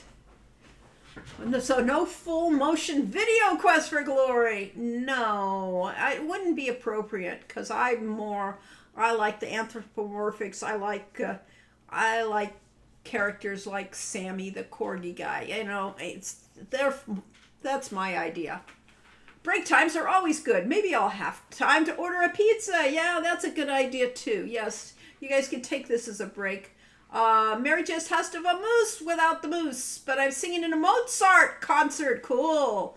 It's not Halloween anymore, so I can't make my joke about the Queen of the Night of the Living Dead, alas. Well, thank you for showing up, Mary. We really enjoy having you here. We will, it's going to be a while before our next one. Because we're on break for, I think it'll be 3 weeks. It'll be the 15th before our next one. Oh, that's November. It'll be something.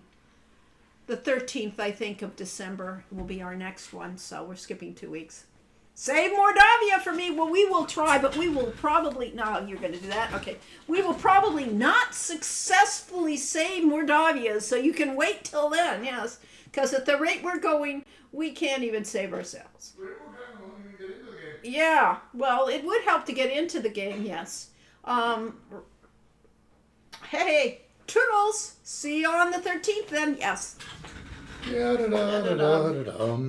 right, I will take my break as you jabber. Oh. Did you put any tea? No, you didn't put anything in there. It's just tea. Just tea. Oh, all right.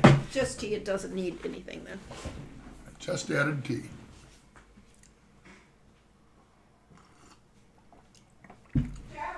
Might have needed some milk. Well, let's see. What am I jabbering about? The furries of the internet support our anthropomorphic inclinations. Yeah, I mean, animals and anthropomorphic animals are just fun, and they're cute, and cute matters.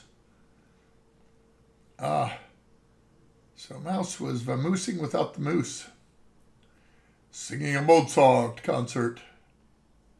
The Queen of the Night of the Living Dead. So all the exciting things I missed. Would have expected two guys from Andromeda to be D&D players. Nope, they weren't at all. Mark Crow was basically a workaholic artist, and Scott Murphy was kind of from a redneck kind of family.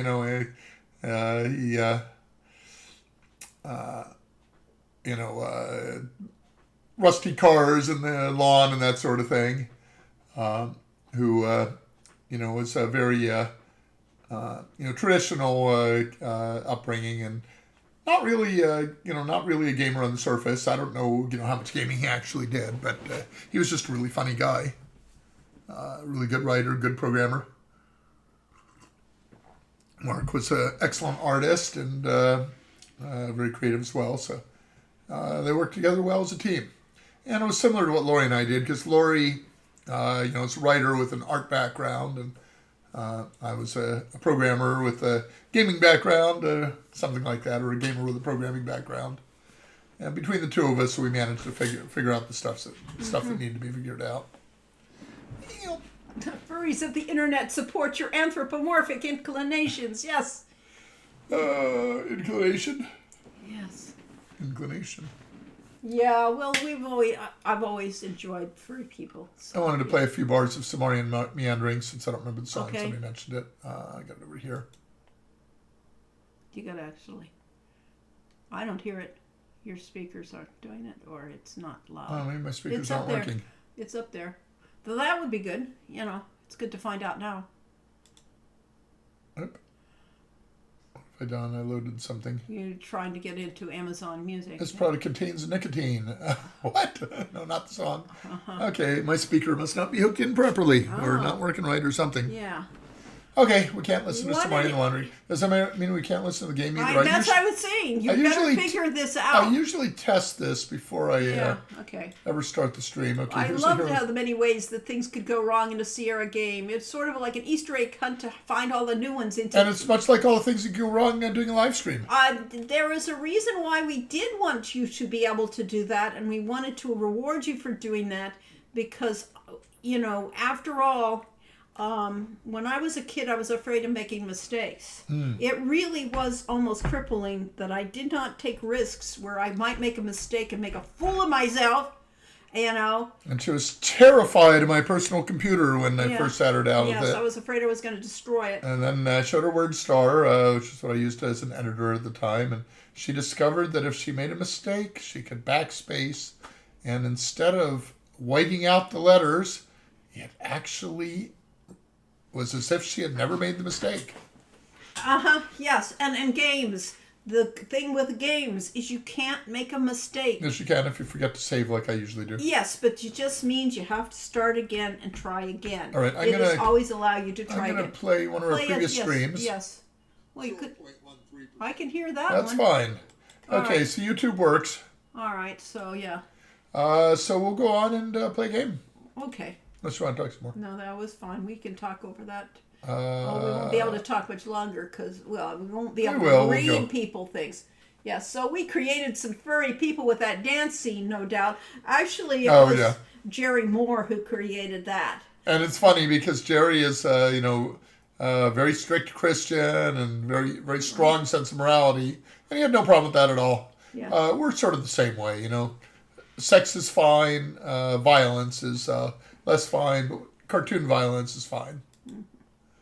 All right. Over here, I have a desktop. You do have a desktop. On the desktop, I have the Quest for Glory collection right here. There. Yep. And I have the play button. You have a play button, yes. And We've had more than our share of audio problems this one, but yeah, I don't know what was wrong with the. It looks like With the that website website, wasn't yeah. working, or maybe you had to pay for it. there you go. There's the music. I think we decided Mark Siebert Yes. with this sting. Now let's see if that or can. Okay, you can escape this. It's so pretty. Mark Siebert is pretty Christian and had no problems writing a Latin demon ritual. Okay, yeah. Yeah, I mean, games, music, it's, it's fantasy. It's not about real life. You can escape it. Nope, it might have been able to hit enter, I'm not sure. Yeah. Store game. And then Bugs Rogue me a little and bit that Day this 4 cutscene needs is strength. letterbox, but the title screen's a freeze frame at the end. Now, what I was supposed to do over this last week was build up my character's strength and let's turn the volume down quite a bit. Maybe even more. Detail level high. We don't know if that actually does anything. Skill level so-so. That's This about is me. Quest for Glory 4. Yes. This Quest is, for Glory 4, Quest for Glory, Shadows of Darkness, aka Quest for Glory 4. Sarah decided to take the 4 off the label. They had a problem with Quest for Glory 2 is the first game in the series because Heroes Quest was not named Quest for Glory, and the deal with Game Design Workshop, Games Workshop, was that Sarah was not allowed to advertise that it was Quest for Glory, formerly Heroes Quest. So they ended up with a Quest for Glory 2 out of the blue. And at some point they decided that maybe it was better. Milton Bradley was actually licensed the games from Games Workshop. And apparently there was We don't know what the detail toggle does. I think it was supposed to turn down, incidental animation. In order to make the game Yes. run better on slow Yes. machines. So high detail is And bet supposed that to only be intro for worked fastest the render machines. farm really good. Well, at the time, your render farm was probably the Maya computer somewhere, because that was done in-house. But yeah, it was all computer generated, and everybody was thrilled with that opening. I thought it was kind of dull, but honestly, that was state of the art. I think it was Yeah. pretty good. And games And the like music for it is good. Yes, King's Quest V, the detail slider adjusted things like the animation of the smoke light, rising from the chimneys of a town. Yeah, I assumed that about the same thing. So I have previously commented that Quest for Glory 5 bothered me with the 3D and the very blocky characters we had. And I'm looking here at the hero, and he looks pretty good on the small screen, but on my full screen, he's awfully blocky. Yeah, well, So- he's still prettier. He's prettier than the ones and things. All right, I it's seem the to be middle of the tired. night. It's day 5 at night. I looked. That's why I brought up that screen to see when it was. It's almost morning. We could sleep till morning. At Did this we point. talk to... We can't we talk didn't. to the demo boy anymore. We have all our information. We need to get that plant. We are playing. Bring up the character sheet. Yeah. Yep. There we are. So we went and looked at a discussion forum on GOG in which Reverend P.R. Miller, who's one of the top speedrunners, along with our own, I forgot his name. He's probably in there somewhere. He's there. Yes. He's here. Yes. I love P.R. Miller. Yeah, well, P.R. Miller. Anyway, he commented that he had looked at the source code and discovered that the seemingly correct thief strategy of throwing the grapnel and climbing up in the ledge and stuff is actually harder than the warrior solution. The warrior solution requires strength of 275, but the thief one requires high climbing skill, high throwing skill, and high strength, strength of 250. Our strength is 224, so we're not really close to the 275. Might be able to get to the 250, but our throwing skill This is only is all 209. in Re. We were trying to get the stupid I get it. bonsai. So yes, we should rewind to that. Yeah. Last week, we were trying to get a bonsai plant out of a pool of goo. Yes. And And I was supposed to get on the game during the week and build up strength, and I did that a little bit, but not enough. clearly, your strength didn't increase. And I'm still tired, You so should go to bed. go back to bed. Yep. Yeah, go back to bed. To be fair, thieves are probably the Unlock more the skilled. door. Yes, thieves are probably the more skilled class, so higher stats kind of makes sense. Yes, you really are supposed to really work for this. It's And there not giving. are more skills than for any other class. Yes. In your sleep, you seem to hear voices. Oh, that's why I rewound to this. Do you see him? Yes, he is sleeping. Most likely in the inn, although it is hard to focus the vision enough to tell. I do not understand why you did not just capture him in the first place. These charades you play are foolish. Silence! To serve us, it will be for the best if he acts under his own free will. Why make an enemy out of a willing tool? Oh, but I forget. He is already your enemy. This is not someone to play games with, I say. If he finds out what is going on, he will never cooperate. Besides, you risk his death. Moldavia is a very dangerous place. I think he is quite capable of taking care of himself. Besides, I have ways of making him cooperate. As you well know, I will use them only if I must. The voices fade off I into forgot this oblivion. one. I thought we were going to get Rasmus and You Pepper's awaken as the honestly. sun begins to rise. That voice, the Hanabi's voice, sounds like the guy who did Brain, did the Brain voice for Pinky and the Brain. He also sounds like the guy who played the Potions Master in Harry Potter. No, he doesn't sound anything like Snape. Snape. No, Professor but Snape. the voice has the quality of the Brain, although the Brain was Orson Welles' imitation. For that. So everybody, Brain was everybody Maurice imitated famous LaMarche. voices. Thank you, Marche. Thank you. Who Yes, played Jeff. this? Jeff. Okay, Jeff Bennett. Jeff Bennett, But okay. he's got that quality that they've got in here. And Jeff, of course, could imitate anybody's accent. He's a very talented voice actor. Oh, So I actually accidentally played through that in the course of trying to build up my strength. That is why I didn't go through the That's next why day you to do more came back to practice. this, yes. There was a reason. I did actually build up some strength, got to the limit of how much I could do in one day, and then said I'll go the next day, and then I got that that voiceover and said I guess guess I better wind it back. Yes, we all wanted to hear that because I forgot that you got that. There you go. So you were hearing someone watching you in your sleep. Or talking Or about dreaming you. it. You are dreaming it. You're dreaming it. This is to give the player knowledge.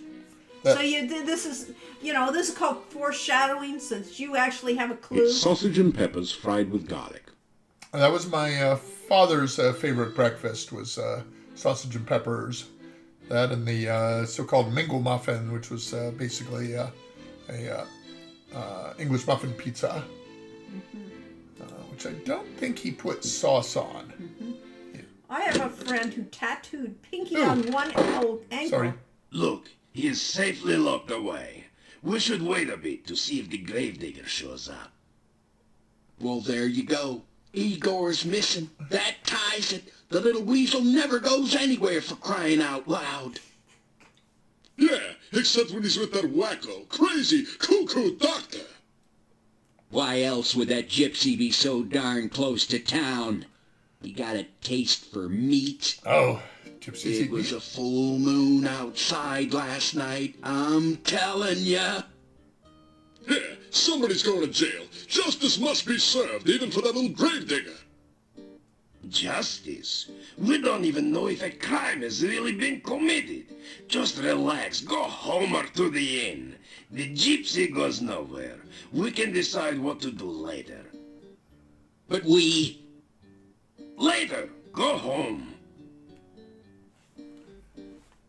Do-do-do. Okay. Oh, I guess- Interesting. Yeah. Igor is missing. So that's the other reason why you couldn't skip this day. Yeah. So very meaningful stuff here. Oh, what's this though? Ribbons of Intention. I didn't get to finish reading his thing about tattooed Pinky on one ankle and Brain on the other. Maurice Panache signed it. LaMarche. LaMarche signed it at con.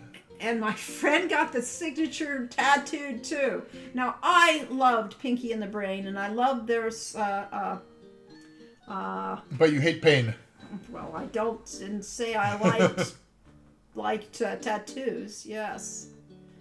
The Dracula novel influenced this game much. Probably not the novel. Probably the films more. The films more. I've read the novel, of course, and it had very little to do with this game, but certainly our Young Frankenstein certainly had an yes, had influence. more of an influence. The Draculas don't, the vampire mythos from films and books, yes. Okay, interesting. We read all the, Anne Rice and everything else, but The non sequiturs, that's the term I was trying to think of. what were the non non sequiturs? sequiturs, that, yeah. In the Yes, ad lib? no, in Pinky and the Oh, Brain. Pinky and the Brain, Are yeah. you thinking what I'm thinking? Oh, maybe. But where can we find a burlap sack and rubber hose this time of night? No, that was it. Yes, but burlap chafes so. Oh, that was the That one. was Yes. the line. And yes, I love that whole thing. I even had his comic book for a while, yeah. That is fairly representational of discussions between Lori and me when All right. she's asking for serious game discussion. I get distracted easily. Yes. Interestingly enough, a few years ago it was discovered that a 19th century Swedish newspaper ran a serialized version of the pirated early unfinished manuscript of Dracula, which the editors translated and gave their own ending.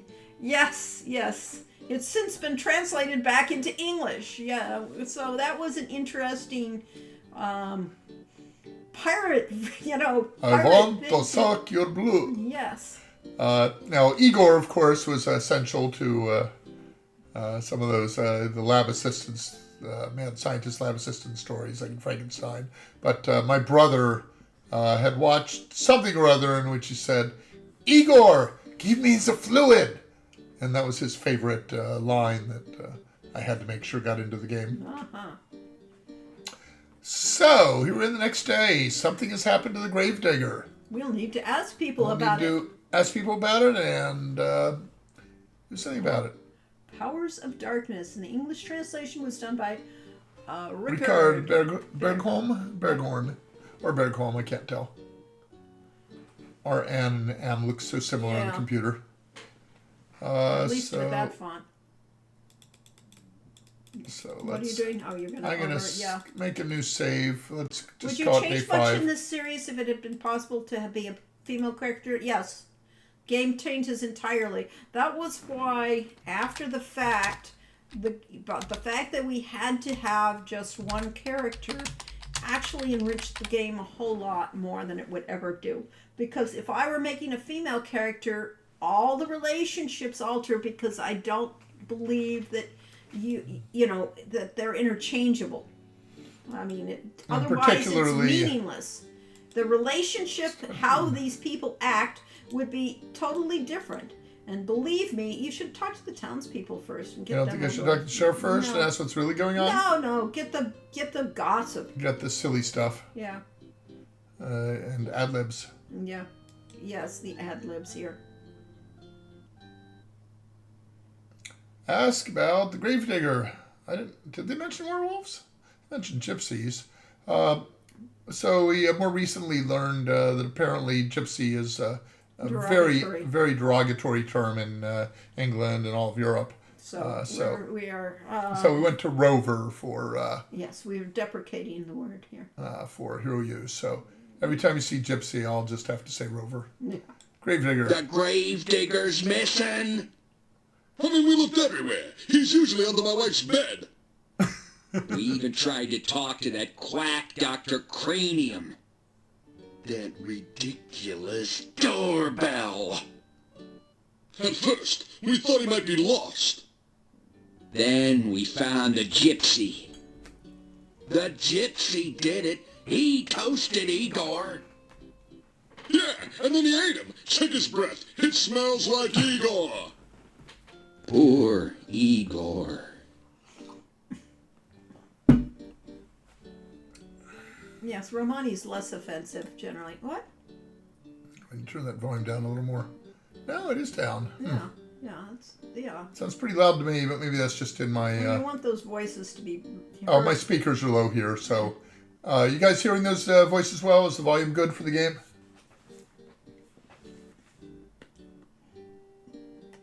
At any rate, let's go. Romani can be offensive to some people, too.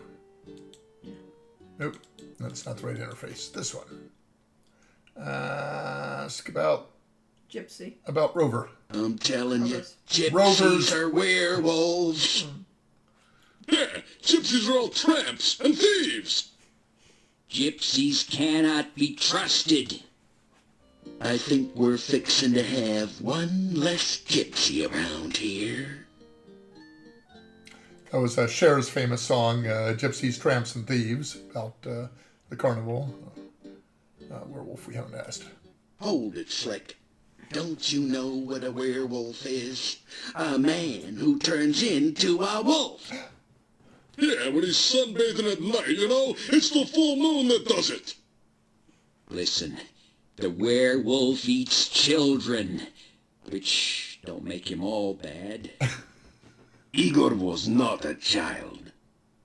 Hey, Yuri's daughter was eaten by one, huh? No one knows what happened to Tanya. You cannot say she was eaten. What else could have happened? I mean, we have the werewolf that did... It'll break out of your little trick-or-treat jail and eat us all. Hans, Not one word about Tanya eaten by a werewolf will you make to Yuri. He and Bella have been hurt too deeply. As you are a man, do not open the wounds again. The straight man. Well, I tell you what, you suit yourself, pal. But at least they can be avenged now upon the werewolf. Well, enough already. Let's go talk to the sheriff. I wonder if I can say anything to you. Tell about yourself, greet the people. Yeah. You say, Ah, the stranger. Have you heard that Igor was killed and we... Will you stop saying that? We only know that Igor is missing. but we already have Igor's murderer. We have a gypsy, that is all. But you know that all gypsies are werewolves. I do not know that, and neither do any of you. If you would stop listening to old wives' tales and start thinking, you'd realize only that the gravedigger is missing, and all else is in your imaginations. Enough already. All right, now you can talk to the sheriff. So, the point there was that Lori actually made this is case sensitive, so the fact you're in this event means that they react differently to when you greet them than they would otherwise. Let's ask about the gypsy. A gypsy was found right outside the town gates. We brought him here for questioning. Why don't you have a bake sale, pal, and send away for a clue? Everyone knows that gypsies are werewolves. Yeah, little Igor was somebody's Big Mac, and you want us to just go home? That werewolf is a danger to us all. Think of our families and our mistresses. Do you think I would endanger the town by allowing him to escape? The gypsy is securely locked up. He will not get away. Unless there's a stranger who happens to be a thief in town. Knows how to pick locks and stuff. That ad lib actually about why don't you hold a bake sale and send away for a clue is such a mixed metaphor that it would have been great for Punny Bones. Let's ask about what's going on, because that should have been first on the list. It is none of your... Perfect. The gravedigger Igor's been killed. And we captured a werewolf. Listen, I'm telling you, Igor's death must be avenged. There's the line that was in the wrong Go place. home. Somewhere Just else. go home, all of you. You do not know the truth yet. We're gonna make the little gypsy tell the truth, don't you worry. Yeah, let's see how much lying he does after we take his teeth out by hand. Dimitri, dude, listen, No, you listen, all of you. There is nothing to be done until we know all the facts. Now go home and let me do my job, please. It's a pretty standard horror movie trope. To quote Max the Rabbit, they had torches and Frankenstein rakes. Yeah. Oop. I must. Go to werewolf. Werewolves are mere peasant tales. You wanna see a peasant tale, pal? Look, we all know that werewolves are real. Yeah, I saw the movie. They turn into wolves by the full moon. They are harmed only by silver in wolf form. They're allergic to wolfsbane. There's a poem about it, okay? Even a man who's pure in heart. And says his prayers by night. Enough!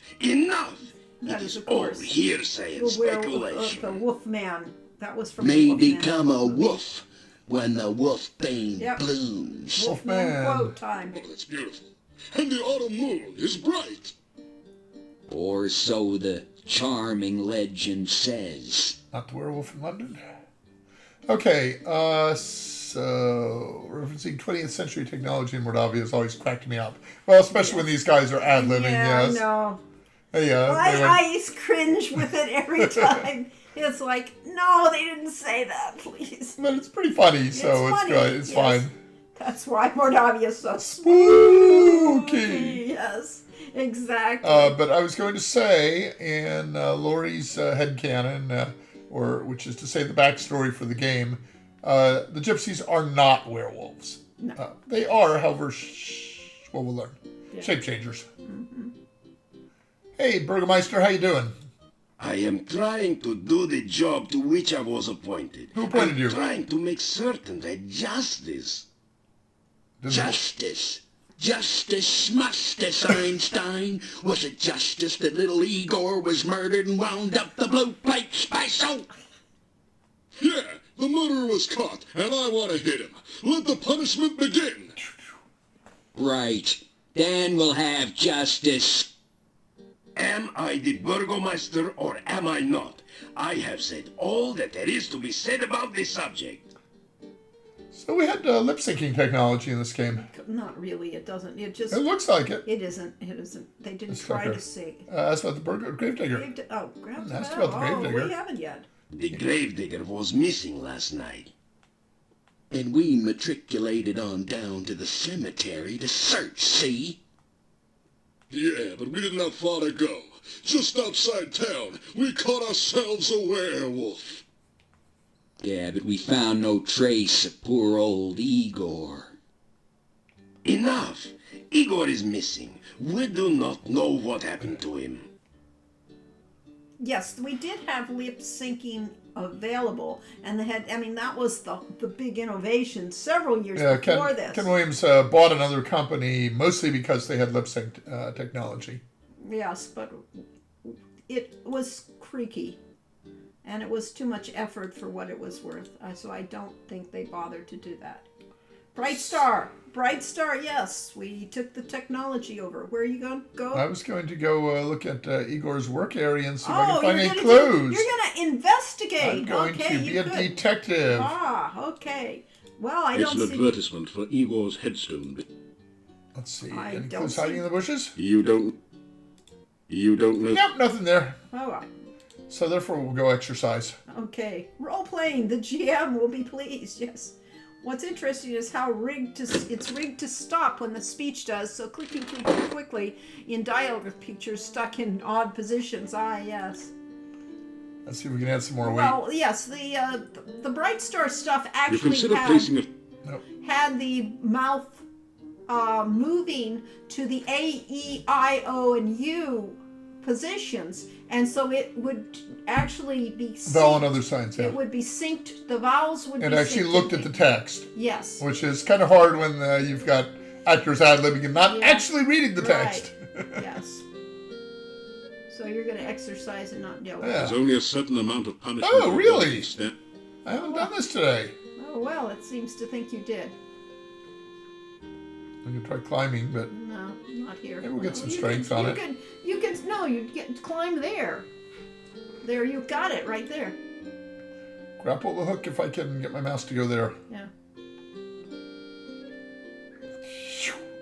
That's a nice throwing It is a animation. very nice. I mean, the animation was very nice, and Mark Hutchins did a great animation job. Climb the rope. Well, that was fun. Now you feel like climbing something even higher, like Mount Tana. Tarna, is there such a place? Well, clearly there is. Let's see how many times we can do this before it completes. Our that stamina was did fun. go down a little, so we are getting some practice. I'm The going to ad do it. libbing was cool, you know, and it was a bunch of guys having fun together. Yes. They were that was enjoying fun. themselves, and that's, as I said, They were all professional voice actors, all knew each other. right. That's the synergy. That's what That's what makes things fun. And that's the way the games work, is that you've got a team that is having fun making the game, and the game is more fun. If you have people that are... Trying to be... There. Oh, they let me do it 5 times, okay. Well, that was... Because our stamina is not going down as far as it was with the other thing. Okay, good. So I actually think that's a bug that they're not letting me Yeah, I practice think climbing. it is a bug. Our character sheet. Did we get any strength? No, we got some vitality and we got climbing skill. Climbing's getting pretty good, but our throwing is pathetic and And our our acrobatics and is our pathetic. strength is mediocre. Acrobatics is really pathetic. Yes. Yeah, I know, and so we probably should practice athletics do? Okay. Yeah. The amount of experience for climbing rope might be low. 14 perhaps? Or maybe 12. Well, it's not experience, it's the skill check. So every time you climb the rope, we do a skill check to see if you succeed. And along the way, doing the skill check adds potential points to your score. There's Igor! No, that's the old man. Yeah, I don't think you can ask him about Igor. So No, but I think we can get some more potions from well, the you good talk doctor. to the good doctor about Igor? I don't think he has... Yes, he will probably talk about it.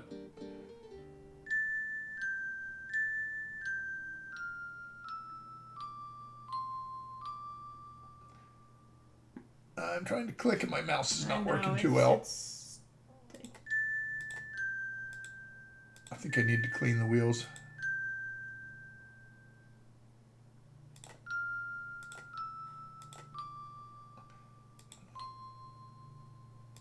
I'm not sure what that tune is. I don't recognize it. Did that sound familiar to you? No, but what was it? Most of them were, Yeah, well-known tunes. I tried to make them so that you'd, Listen be on something lock. you could remember. Climbing over the town I gates have is a low done it! experience. The world shall not soon forget the genius of Dr. Cranium. The experiment is a success. Behold, Frankie! But what about Igor? Oh, is she not something? I'm looking forward to an exhilarating series of experiments with her. Ah, very nice, Frankie. I'm sure you No will longer agree. pause on the I know, animation. I As know. I planned. I believe she has all the assets necessary to become a premier scientific laboratory assistant. And of course, with very dexterous hands. Doc, you Could yeah. it be? Has Dr. Cranium at last succeeded in the ancient dream of bringing back life to the dead? Yep. I want to ask him. I want to ask Frankie. Let's see if we can touch Frankie. I never climbed anything Better in the game tape. at all as soon as I Better found the table that. serial arsonist. I don't know that glitch. All right. Great, Dr. Cranium. Frankenstein! Yeah. Tell about Mordavia. Talk about your exploration. Yes, that is the way of the true scientist. Do not rely on what others have told you, but experience them for yourself. I am glad that you are finding your vacation in Moldavia an educational experience. Verification here. That's his interpretation of why we're here. Ask about Frankie. Is she not a wonder? My Frankie, fully functional in every way. In fact, I imagine she could even, That was a great voice. That's dirty. This is so much dirtier than I thought it would be. Sorry about that, people. You gotta go through the whole list, Corey. All right, that's about Dr. I Cranium. am a genius. I shall be famous everywhere. There have been others who have worked on the reanimation of dead tissue, but no scientist has a Frankie like mine. Whoopee! As fully functional as Data, yes, Yeah, exactly. exactly. That was exactly where the line came from. Yeah. I'm fully functional in every way. So, hold on. I know. I'm letting you. Okay. I can't yak if you're clicking. I'm not clicking. Okay. I'm adjusting. Pointing. So now I've lost my thought though. Frankie, just the fact that to the player this all sounds natural. That you got new lines, so having to do with Frankie. Well, that's that was actually a real innovation in adventure games. In adventure games, all the stuff is done by room, and you have lines for the room. So, by this time, we have fully innovated on the idea of taking the idea of events going on, and that the entire dialogue tree changes for the event. Grotto streamed the clip and but he played the game without climbing anything, and it keeps the score low. Free the Domovoi from the monastery, then burn down the monastery. Be sure to enter the monastery through the window when you go to burn it. When you do, the cutscene leaves. The play leaves, but you don't have enough climbing skill. Interesting. I didn't know you could go in through the window. Oh wow, You burned the book like 5 times. Ah, okay. So monastery, the whole thing. We've been trying to rescue that Domovoy, but we haven't been able to. We do have the goo for the rehydration potion. We'll give that to Dr. Cranium, but we have not been able to rescue the plant that the Leash asked us to save, and the Domovoy. That's why we're trying to practice. Oh, our did the skills. Domovoy, or was it just the Leash asked us to save the plant? It was a. Maybe it's not that important. Science? Ha! You ask me about science? Just look at Frankie there and you will understand the purpose of science. It is to acquire the knowledge of the very nature of life itself and to create what those less informed would call miracles with that knowledge. Miracles? There are no miracles. There is merely science. What were you going to say? I'm sorry. No, that's okay. Yes. We'll have to go back and experiment. I'll find the window, for instance. All right. Well, we need a healing potion. Here you are. Here you go. One freshly brewed, one poison cure. Here you are. Rehydration solution. I have your rehydration solution all ready. I will be happy to exchange it for a flask of goo. When you bring me the goo, I will give you your solution. Oh, I thought it was skip dates with hot people. Yes. Ask about Frankie. Down. All right, Tom. We asked about Frankie. I'd do This it first. poor, benighted, unscientific town used to be a thriving community. Lately, however, the birth rate has dropped and anyone careless enough to be caught out at night tends not to return. The heavy rains of the last few years have also put a damper on the local economy. The only road out of the valley has become covered by an endless and impassable swamp.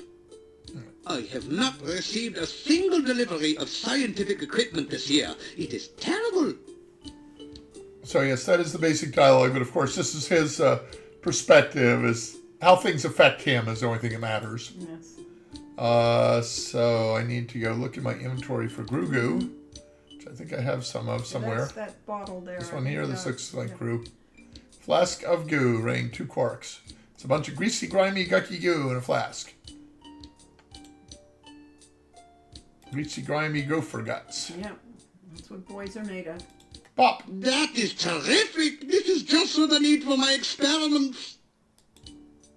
As I promised, one rehydration solution. Sorry, I cut it off. Yeah. So we now have a rehydration solution. It bears a suspicious resemblance to a flask of ordinary water.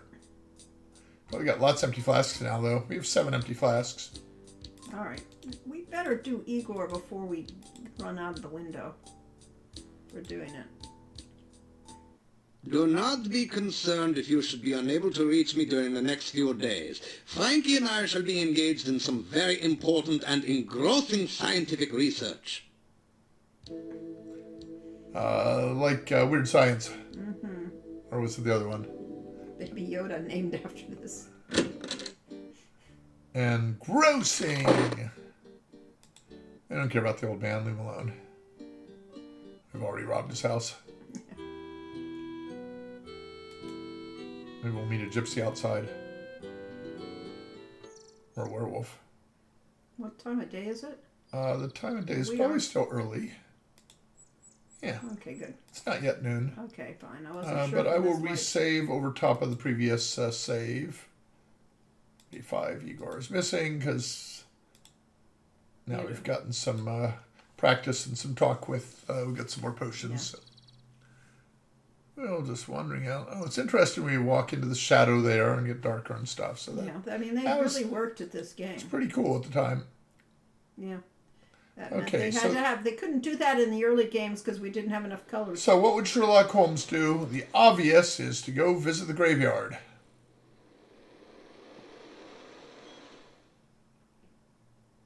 If one can remember where to find it. I don't think you can go this way. But I can probably maybe go this way. And you can go that way. Yeah. That looks like a clear way north. If you're going across water, jumping on the stones and You know, things like that. vampires can't. He really does climb on the stones. Walks through. Vampires can't crush running water. You hear a monstrous groaning noise from beneath the fallen tombstone. Perhaps a horrible monster waits below. Oh, if only I had spells. This headstone does not have an epitaph. Yet. How about that old one? Death is just nature's way of telling you to slow down. Do we dare to look inside? Gross. The headstone has fallen over the open grave. Sure can't tell that from the picture. Sure doesn't look like it. Yeah. You fail to budge the heavy gravestone. It will take more strength than you've got to move this, or better leverage. Oh, I have an idea. You can't. It could fall in that headstone. Let's climb this tree. What Give does me that do? climbing practice. Now I'll go and find my my grapnel and grapple that branch. Oh, I came all the way down to do that. Yeah. You secured it. You did it. Hey, we tilted it up. Igor is no longer missing. Saved, kind stranger, saved Igor. Good, kind stranger. Igor, happy grave, not Igor's grave. Well, they're on No, Lovey's I was just looking for evidence of who kidnapped him. Now what's We, in there? you know, there is a problem. We're supposed to go into the talk to the gypsy. Fresh grave. Maybe you should review. We should redo. Because we need to talk to the gypsy, or at least see the gypsy in the grave. Or All right, you want to restore and Yeah, lose restore. all what we just Yes, did? yeah. Thanks Okay. for letting me out. I was getting cramped in here. Yeah. Well, we'll put him back in the grave. Yeah, we just did. And we'll go back in. He's back in his grave. And let's see if we can go into talk to the gypsy. I know you can, so Well, it didn't occur to me. I didn't. Calm down, everyone. We've waited long enough. Gypsy shall burn at the stake. Yes, yes.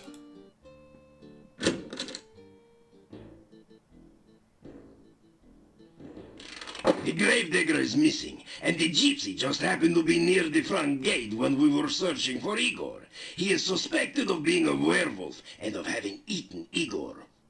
It's entirely possible since we haven't been to the graveyard yet.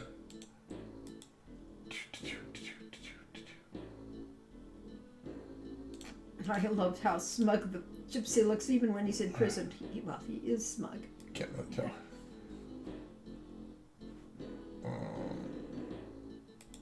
You tell the gypsy that What? you will do Oh, whatever you sure. can to help prove his Doesn't have innocence. context. The gypsy doesn't. Well then, go do something instead of standing around talking with everyone. Well, I'd break him out, but unfortunately the sheriff is here. Great The gypsy. gypsy. Enough already. Maybe the sheriff will have different dialogue inside. Ask about gypsy prisoner. You can talk to the gypsy yourself. He hasn't said much to anyone. It's about the townspeople. Sometimes I think Mordavia is cursed. We live with so much real and present danger that we start to imagine things and overreact.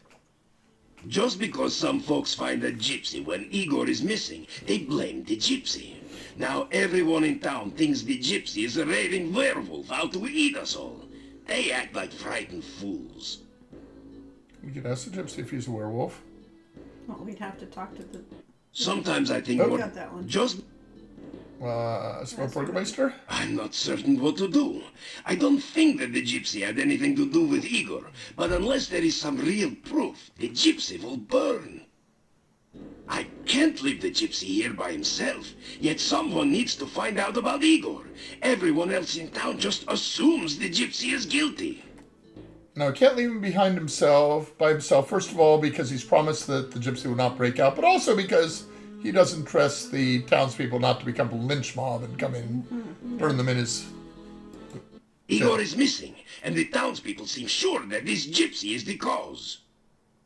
I am not so sure myself, but there's very little I can do until Igor is found. So you don't really have to go through every option. There is enough redundancy in here that you can get the story. Go ask, put the lips on the gypsy.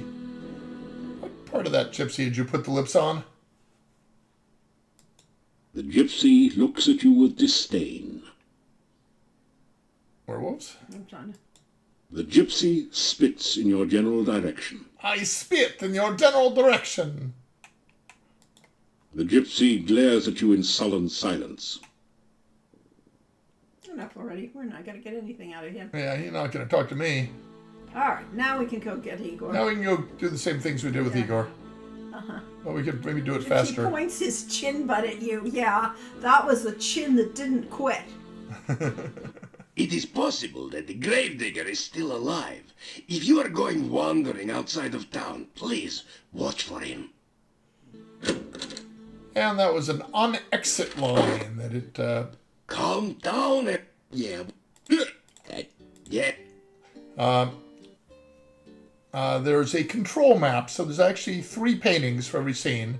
There's what you see, there's the control map of where you can walk and where special things happen, and there's the priority map that's the priority map that sees when you go behind things and when you go in front of them, which is really actually pretty sophisticated. That's what we call this 2.5D. You know, it gives the illusion of being 3D. The control map right now has it so that you could not walk on top of those characters, and the priority map, how far up you are on the screen, is how far back you are in Z-space. Now we'll go. You could run, or you could sneak, so that we get the sneaking experience. It So doesn't we- seem to work very much, Well, it doesn't work much. That was the problem. and it takes a while. And it takes a long, but you're yakking anyway about Dun dun Z-spaces. dun dun dun dun dun dun dun. I like dun, hearing dun. about the technical stuff behind the scenes. Yes. Well, that's... I like talking about the He technical sure stuff behind the does. Yes, scenes. yeah.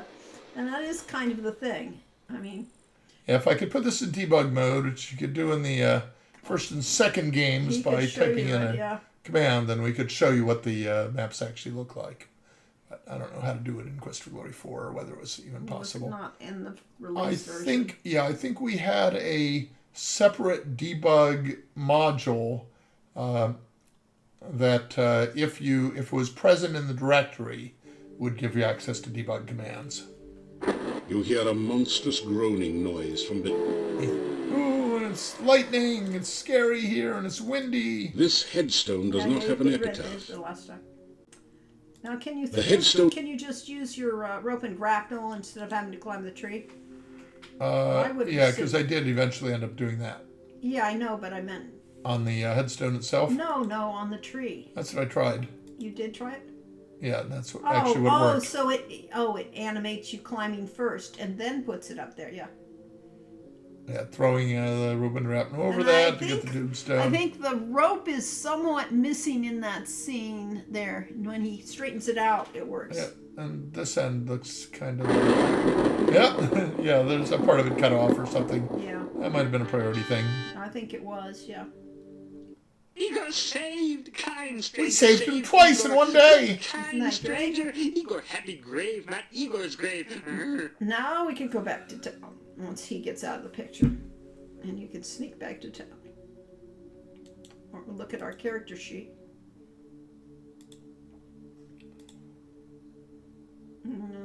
Our stealth went up. Stealth went up, Our yep. climbing went up, Climbing up to 300 almost. and our score went up. Ooh, score 120 out of some number that unspecified, Yeah. probably 500. Got a ways to go, clearly. I heard a hawk. Yeah. There it goes. Kinistray was very good at drawing and animating hawks. He wasn't, though, on this game. Oh! Jairus Brisk is gifting subs to people. Oh, thank Thank you, you very Jer. much. Thank you, Jer. Jer is brisk. Yes, thank That's you very much. sweet. I don't know how many Times times 5. I burned with Davy because I couldn't find Igor as a kid. Probably took 30 attempts to figure it out. Of course, we could have done that. We could. We can save it here But let's not.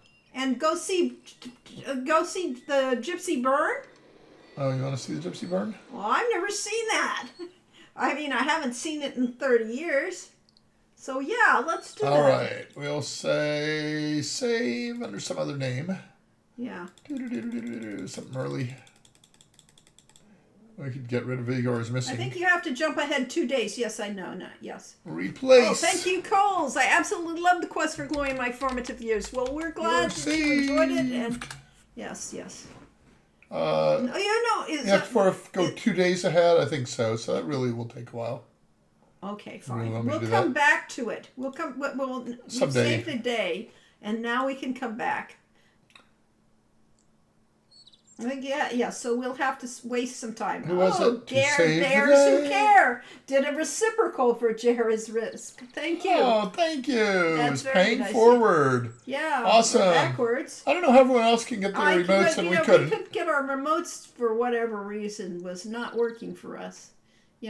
Technical difficulties. Yes.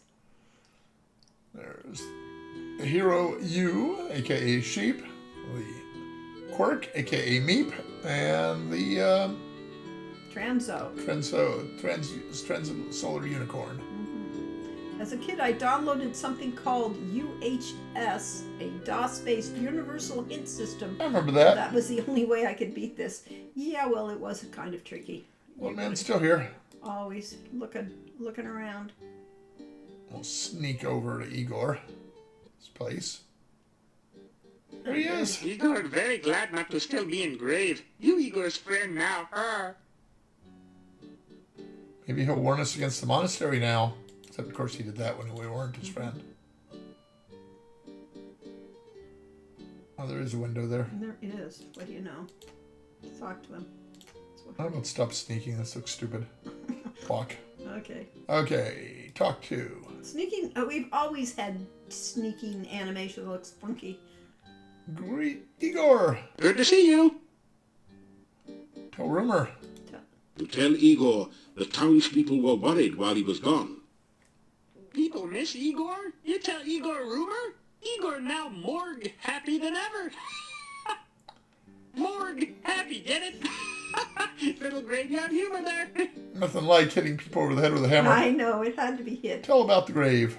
To tell Igor how you figured out he was stuck in the grave. Lucky for Igor, you persistent hero.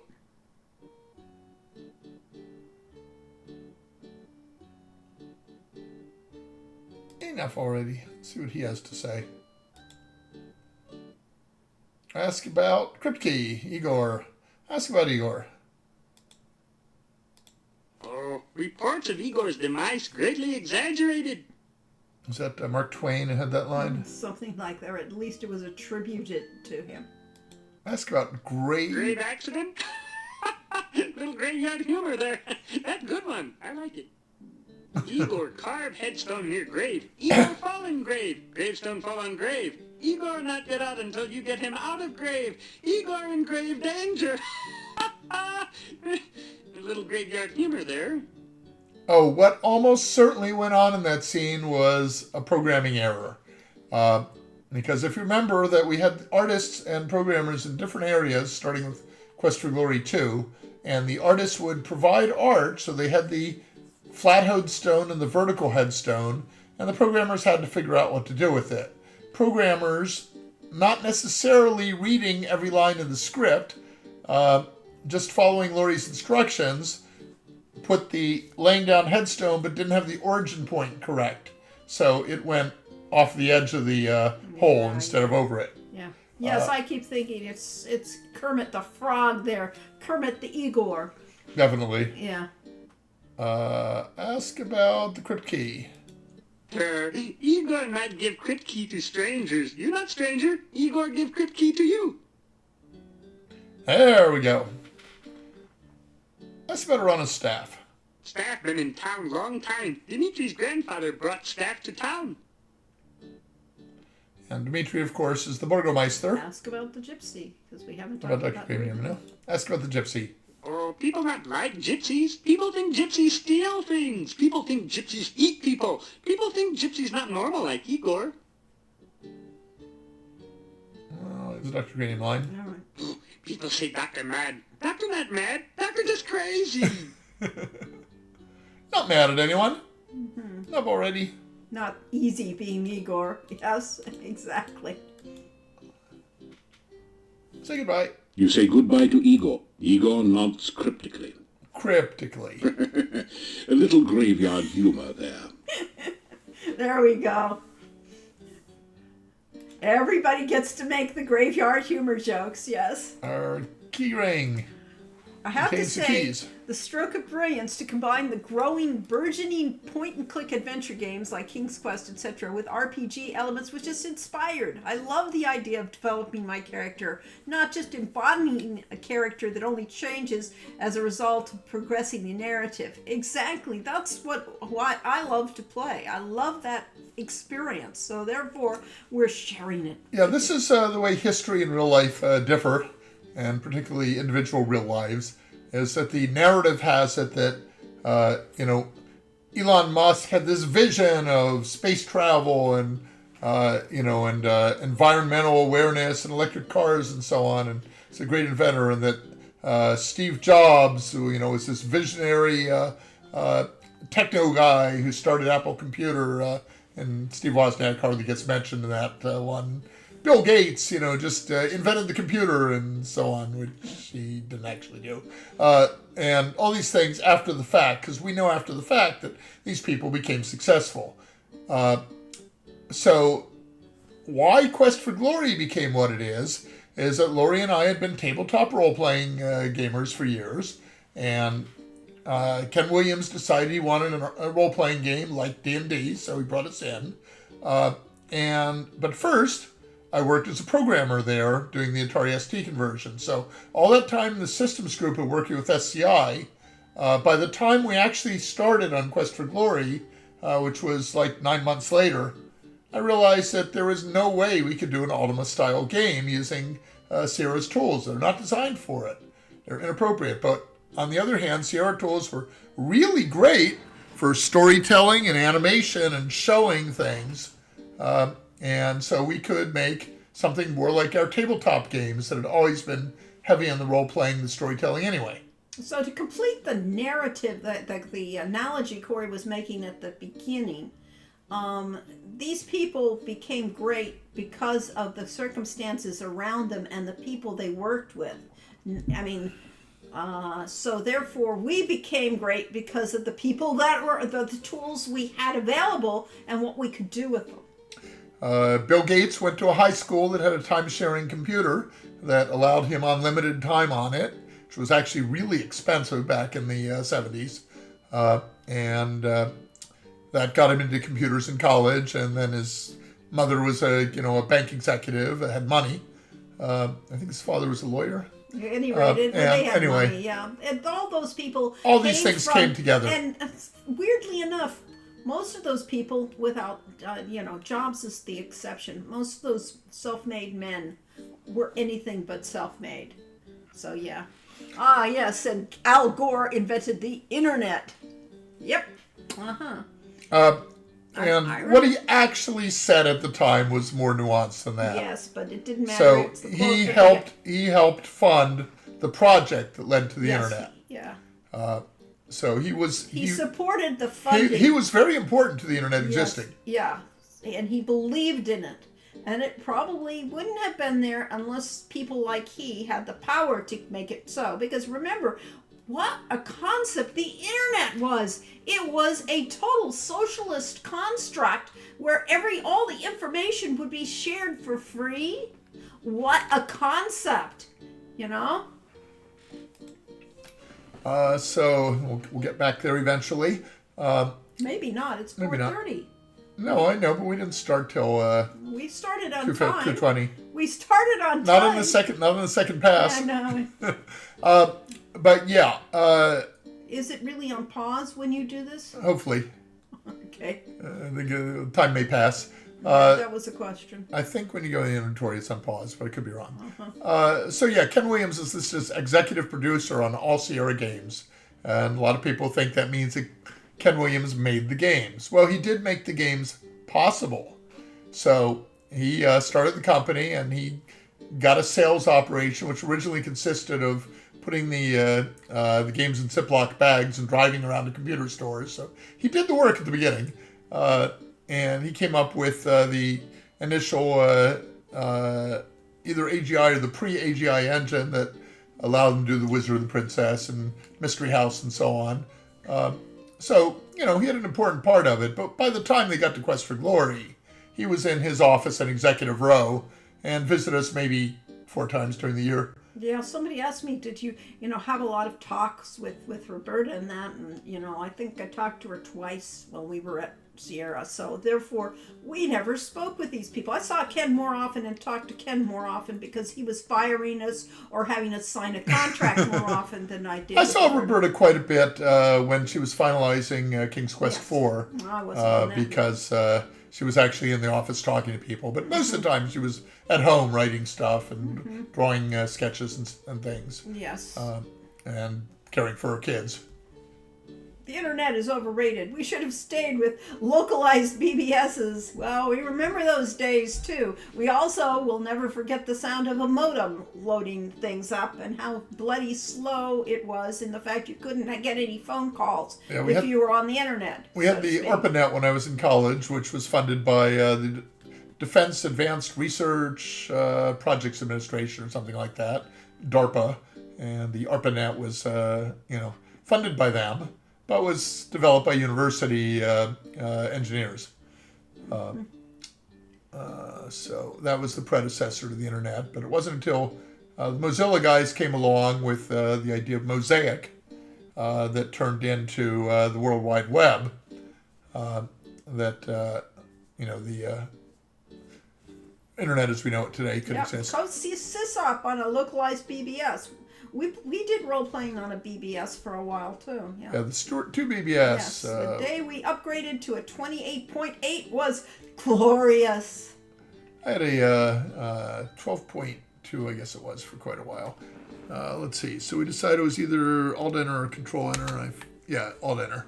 Okay, yay. Let's see how much time passed because I was sitting here. So we have the key to the Borgov crypt now because that topic came up that we hadn't really thought of, but we had been told that Igor had the key to the crypt and just happened to come up with a conversation because we saved him. We're his friend now, and he was willing to do that. The time of day has gone on to midday. No problem. Did not seem to eat up any time. All right. Let's get back to the townspeople. Unless I can, maybe now that it's daytime, maybe I can exercise? Maybe. I doubt it. No, yeah. It might have been a 24-hour basis or something. Let's see. Yeah. Or it could be one of those variables that didn't get cleared. Yep.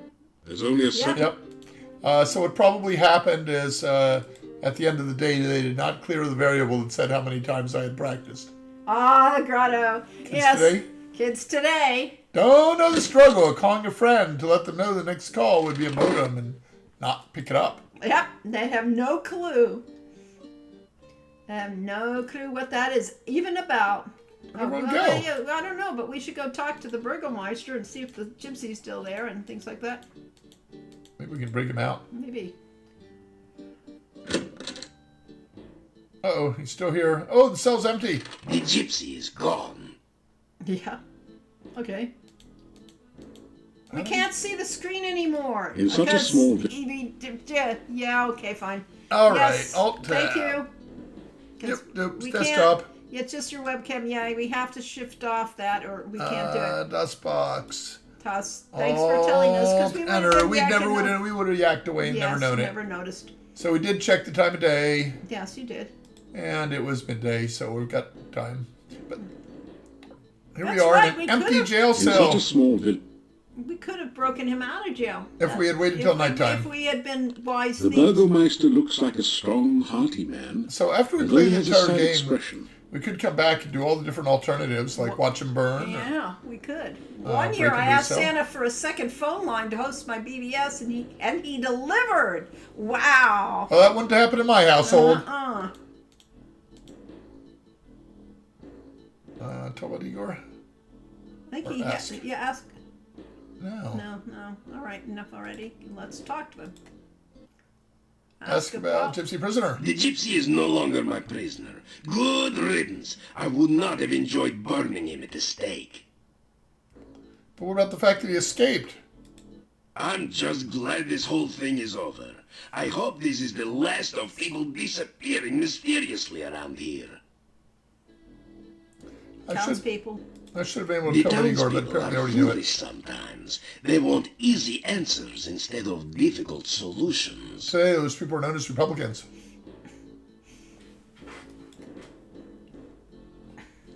Did I embarrass you? No, it's She appropriate. totally agrees with me. Yeah, appropriate. We could look around the jail cell for clues about how he escaped. Farewell, and thank you for helping Igor. I did not believe the gypsy was guilty, and I did not want to burn him at the stake. That would have been a mistake. Ah, Or is that only if he was female? They're eating the cats. Okay, yeah. All right.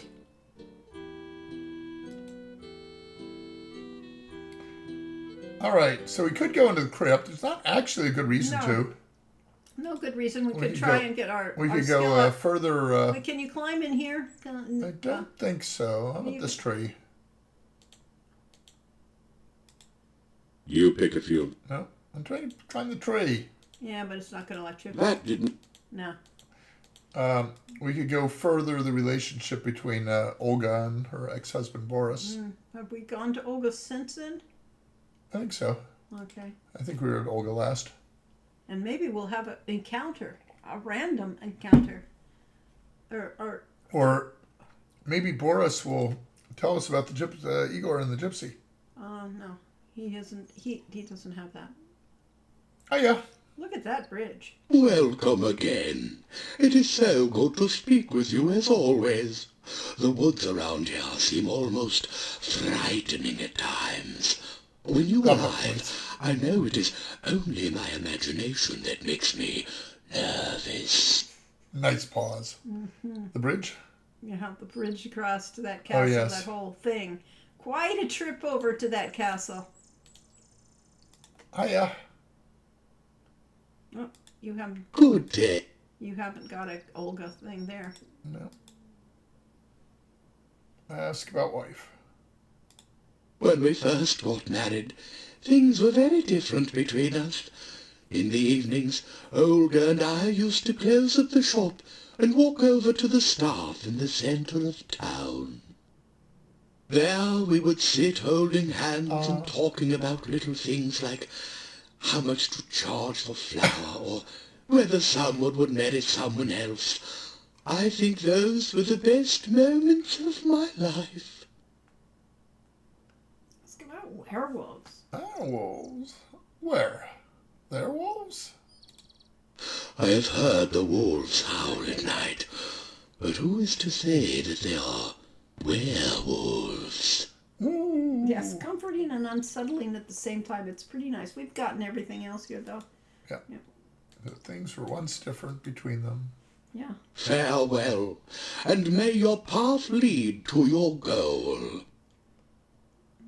Sit holding hands. Were there bunches? No, they had to sit on the flowers. Clearly. Let's see about these trees. Can we climb these? I don't think so. Not if I don't click on Oddly them. like the centaur in the animated Hercules movies. Okay. That didn't. I don't remember Cannot that climb the voice. trees. That. No, you'll have How to go about with back my to- grapple? I don't think you can use your grapple. grapple. Yeah, because that would have required custom animation. Right, and yes, so we can't do it. It is a Boris Karloff Nothing. imitation. Yep. This does not seem like the best place to do that. So I don't think we'll be able to get that plan out of the goo because I did not want to miss either the. Jim Cummings was also that centaur, which would make perfect sense why they sound very so. The centaur.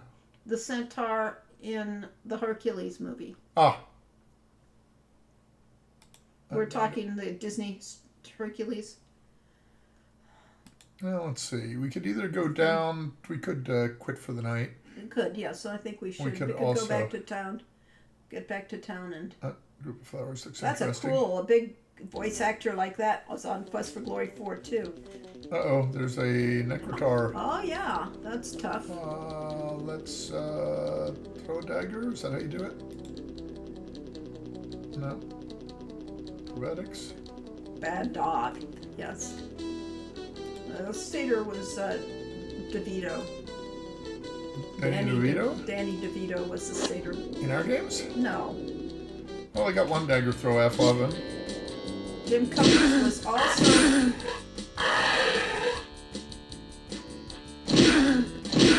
Maybe we need more defense. So, What's Arrow doing? Nothing. we're definitely taking it out here.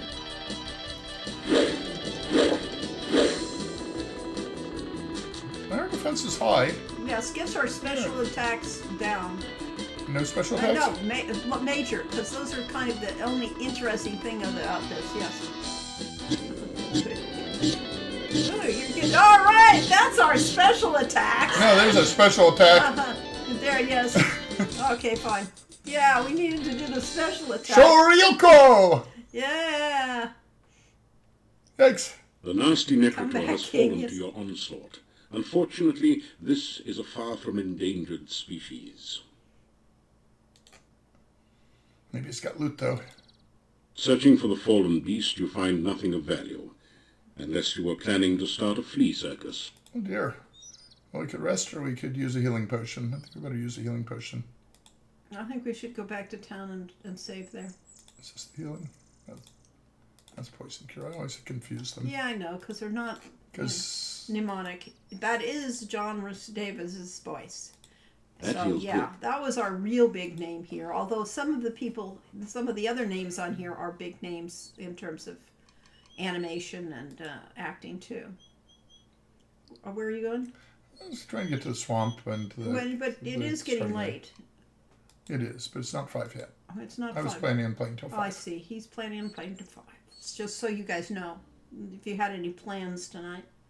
You got to the swamp. Very good. Now You're gonna let's go get to the- The voice of the little girl was someone famous, if I remember correctly. Well, Katrina's voice became famous. This is not a good... not a good place to practice throwing, huh?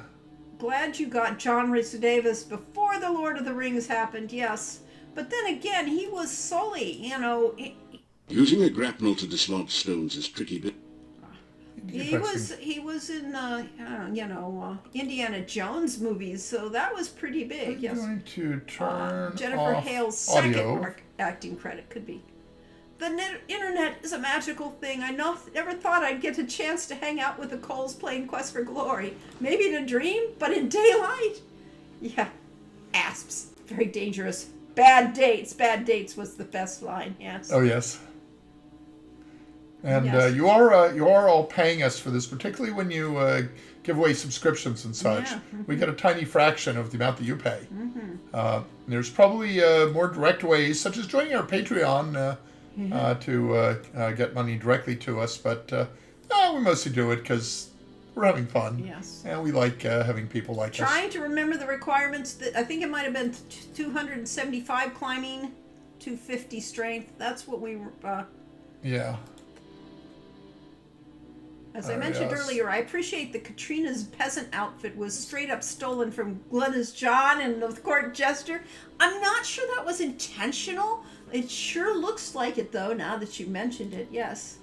I might have to switch to Patreon if you get more out of money than a sub. Yes, yeah. We definitely get more from the Yeah. Patreon, but we don't, publicize it enough and so on. Looking at our character sheet, I've been doing Well, the also- court gesture is one of the most... our strength is going up, and probably from doing the throwing.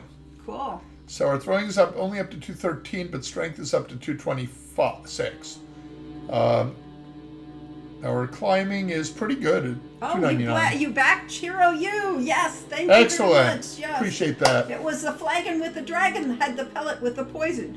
The vessel from the pestle with the pestle. It holds the brew that is true. Yes. And then they switch that somewhere in between Yes. Yes. Everybody- And yes, that is they're, young Frankenstein and the court jester. Those are the, the best of old movies to watch. Yes. And Frankenstein. Yes. So what I did is I turned audio off, which turns out to not actually turn audio off. It turns voice off, which, as much as we love John Rhys Davis' voice, we didn't need to didn't hear it. over and over again Yes. for the same action. Yeah. Okay. But just remember to turn it back on because I will, of course. Because the you game will loses forget, quite a lot yes. without it. The Court Jester is such a classic. Danny Kaye was the Jim Carrey of his day, but he could also sing and dance well. I mean, Pretty much all the actors that period could. well, no. The ones that we remember could. Ah. But I mean, White Christmas, I really, still to this day, Danny really Kaye and Bing did- Crosby. Yes, it's hold up really well. But the Court Jester, and of course, it had the villain. And the song White Christmas was originally written for a different film, Holiday Inn. Yeah. And then the movie White Christmas is basically a remake of Holiday Inn. Yeah. But, yeah, White Christmas is a classic. Court Jester is a classic. Boris. Who played the villain in And what? the Court Jester? I can think of him, and I can see him and hear him, and his name is escaping me. Basil. Basil. That's Basil why I was Rathbone? going to go Ah. Boris, but it's Basil. Oh, come on now. Basil Rathbone is Sherlock Holmes. Yeah, but he was before that. I mean, the timing of the humor and the brilliance of that's the best sword fight in any movie. Hands down, except for maybe, I think the sword fight in Pirates of the Caribbean was pretty good too. Giacomo does not hide behind drapes. And, you know, the cutting of the candles and things like that. And Guy of Gisborne in the 1930s Robin Hood with Errol Flynn. Yes, he made a great villain, yes. But forever Sherlock, yes. He would have been the only Sherlock if it weren't It's for... getting late. If it weren't for... We might be out at night if we don't watch it. Oh, okay, fine. But if we do, we'll climb over the gates. Okay, well, let's go back to town then. So we can go back to town. Well, this so just seems to be the best place to get exercise. Yeah, but we do need to sleep the night. Jeremy Brett is my Sherlock. Yes. Yes. I was saying Sherlock Holmes is you know what? Basil Rathbone was my Sherlock Holmes, but then Jeremy Brett came along, and Jeremy stole her heart. is just. He was perfect. He was Sherlock Holmes. Yes. And you know, there've been a lot of different Sherlock Holmes movies, and you know, each one has things to offer. He was the guy something that. Every time you kill a guard in a sword fight in the Prince of Persia, that guard is rotoscoped from Basil Rathbone in Robin Hood. Cool. Interesting. Yes, the sword fight was incredible, especially with him being snapped in and snapped out. And of course, Basil Rathbone was an expert fencer, so he knew how to do this. If we can sleep in the I scene without dying. enjoyed Benedict Cumberbatch's take on Sherlock. Very different. Yes. Very different. I liked it, but I wasn't crazy about the script writing and on Martin, some of those. Freeman. And I liked Was good in those. Well, yes, I liked him as Watson. Mm-hmm. And but the scripting for the Jeremy Brett was so on target and so, you know, keeping the whole faith of the stories. And Whereas we did everybody else did did. read every Sherlock Holmes story and Yes, novel. we did.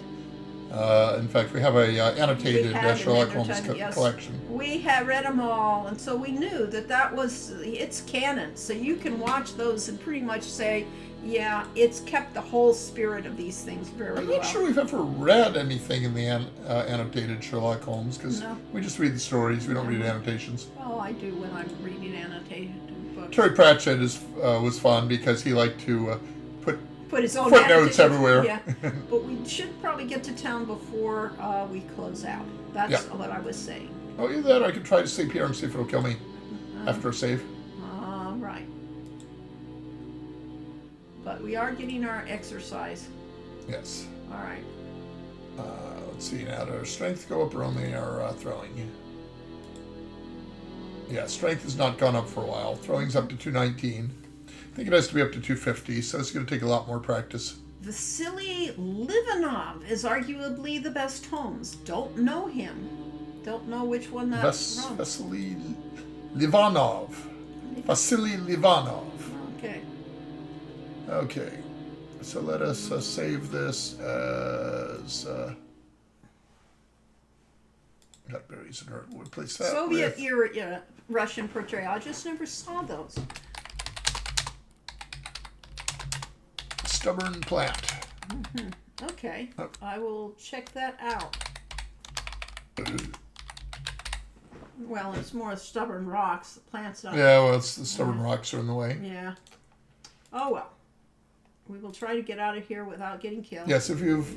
Yeah, Soviet area Russian root.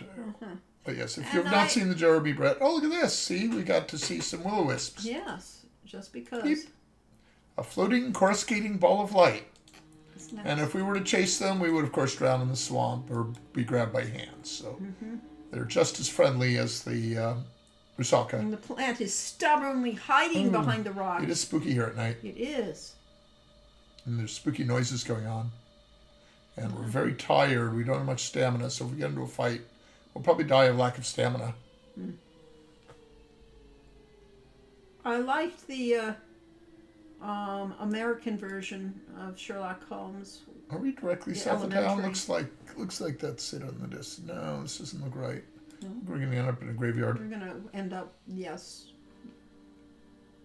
in a different part of town than we normally do. That turns out that the area of the cave where we came in is a lot farther south than I'd realized. Okay, dead end. Dead end, dead end, dead end. Uh-oh. Walking, strolling away. You happy? Yeah.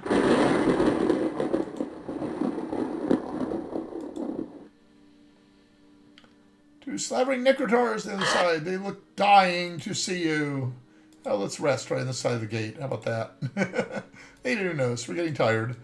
Okay, the nice thing about this is that monsters in the regular scenes go No, we away when also- you go into a special We scene. also waited there, so, that might have been. We did. We waited an hour for them So to go away. therefore they went away, yeah. Clearly that was They it. don't have the patience to wait around an We hour weren't for too us far to off leave them. town, so we just had to be, looks like 1 square west and then a bunch south to get there. Yeah. The pumpkins at night, jack-o'-lanterns. The faces on the jack-o'-lanterns glow like malevolent demons waiting for an unwary victim to come within their grasp. Sorry, no John Rhys Davis here. No, especially since you've Climb over taken the out gate. his Oh, voice. I did. You did. And Louis said, don't forget to Yeah, turn that don't back forget on. to- Yes, yes. But All that's right. okay. We don't need it till we get to the bedroom anyway. All right, fine. Audio. Back on. Okay, fine. And we can save over the stubborn plant. All right, it is 5 o'clock, but I would go to the bedroom before we. We will go to our bedroom. And not only that, but we will climb up to our window. Because this was, climbing and throwing practice. Yeah, and We made it! The time of day is midnight. around midnight. There's a song, Around Midnight. I could go down and try to talk to the Domovoy, but we just haven't rescued his yeah, friend. No, let's look at our character sheet and then let's shut him up and go to sleep. Looking at the character sheet, should we go to bed first in case there's a dialogue? No, we should. Let's begin the next episode there. Okay, fine. Our agility has gone up to 285. Decent. Climbing is all the way up to 304. Throwing is only 219. So we have a lot of throwing and stuff to do. Thanks for the streaming. It was fun. Thank you all for showing up again. Thank This you. is thanks. We thanks do it to for you, and thanks to you. Thanks, everyone. And have a happy Thanksgiving, because we are gone Yes, the next 2 weeks. We will be back in 3 weeks Yes. on December 7th. 7th, is it? December 7th, yes. Um, Sunday, December 7th. Okay, Yeah, I fine, worked it we'll out. have- Okay, fine, 7th. Okay, fine. Almost certain. Yeah, okay, and we will see you then, and until then, have fun. Take care, play games, and see you then. Bye-bye.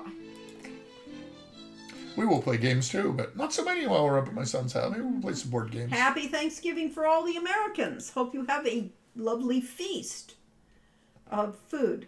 And happy November to the non-American. Yes. Soon And to be December. Have good feasts. Have fun. Oh, yes, and you get to celebrate. My birthday is in 2 weeks, and Lori's birthday is in 4 weeks. So shortly after the next stream is Lori's birthday, so it falls in between the two. Yep. So it could be our birthday stream. We can make we it. don't need it. At any rate, yes, our birthday falls in the next 2 weeks. Thank you. At any rate, We will both become. curious about stats. Why the decision to make them big, incrementing numbers instead of more D&D style ones, rolled checks versus a lowered number? We're That both was Sagittarians. It is true. I am on the cusp of Scorpio, I think. Lori is a solid Sagittarian. that is to how, because we went with a system where you got better as you practiced and things, so you went up incrementally instead of the jump. I hated the jump, the level system. Yeah, the level system in D&D always felt as very artificial and arbitrary. Like for a thief, as soon as you went up a level, you got to add to your throwing and Suddenly climbing your and so on, skills were just. even if you'd never practiced them at all. It was a system that we didn't believe in. And your magic user suddenly learned new spells when they went up a level, and it was like, okay, Yes. what about all that stuff in between? And I grew up initially on a homebrew D&D game from Arizona called Arizona D&D. That's what they called it. That's what we called it. But it was a linear progression game, and so therefore switching off to D&D was just irritating, and so therefore that's why we do it. And Anyway, we also with Nick Turner, who ran the store to BBS, we played in a game based on what was the system called? Rollmaster, which uses percentiles for everything. So we were used to playing alternate systems, and that's why we developed our own system to do the things. It we felt wanted right to to do. us, yeah. Any rate, we were saying goodbye. See you again. And we'll be back in 3 weeks. See you here. Bye bye.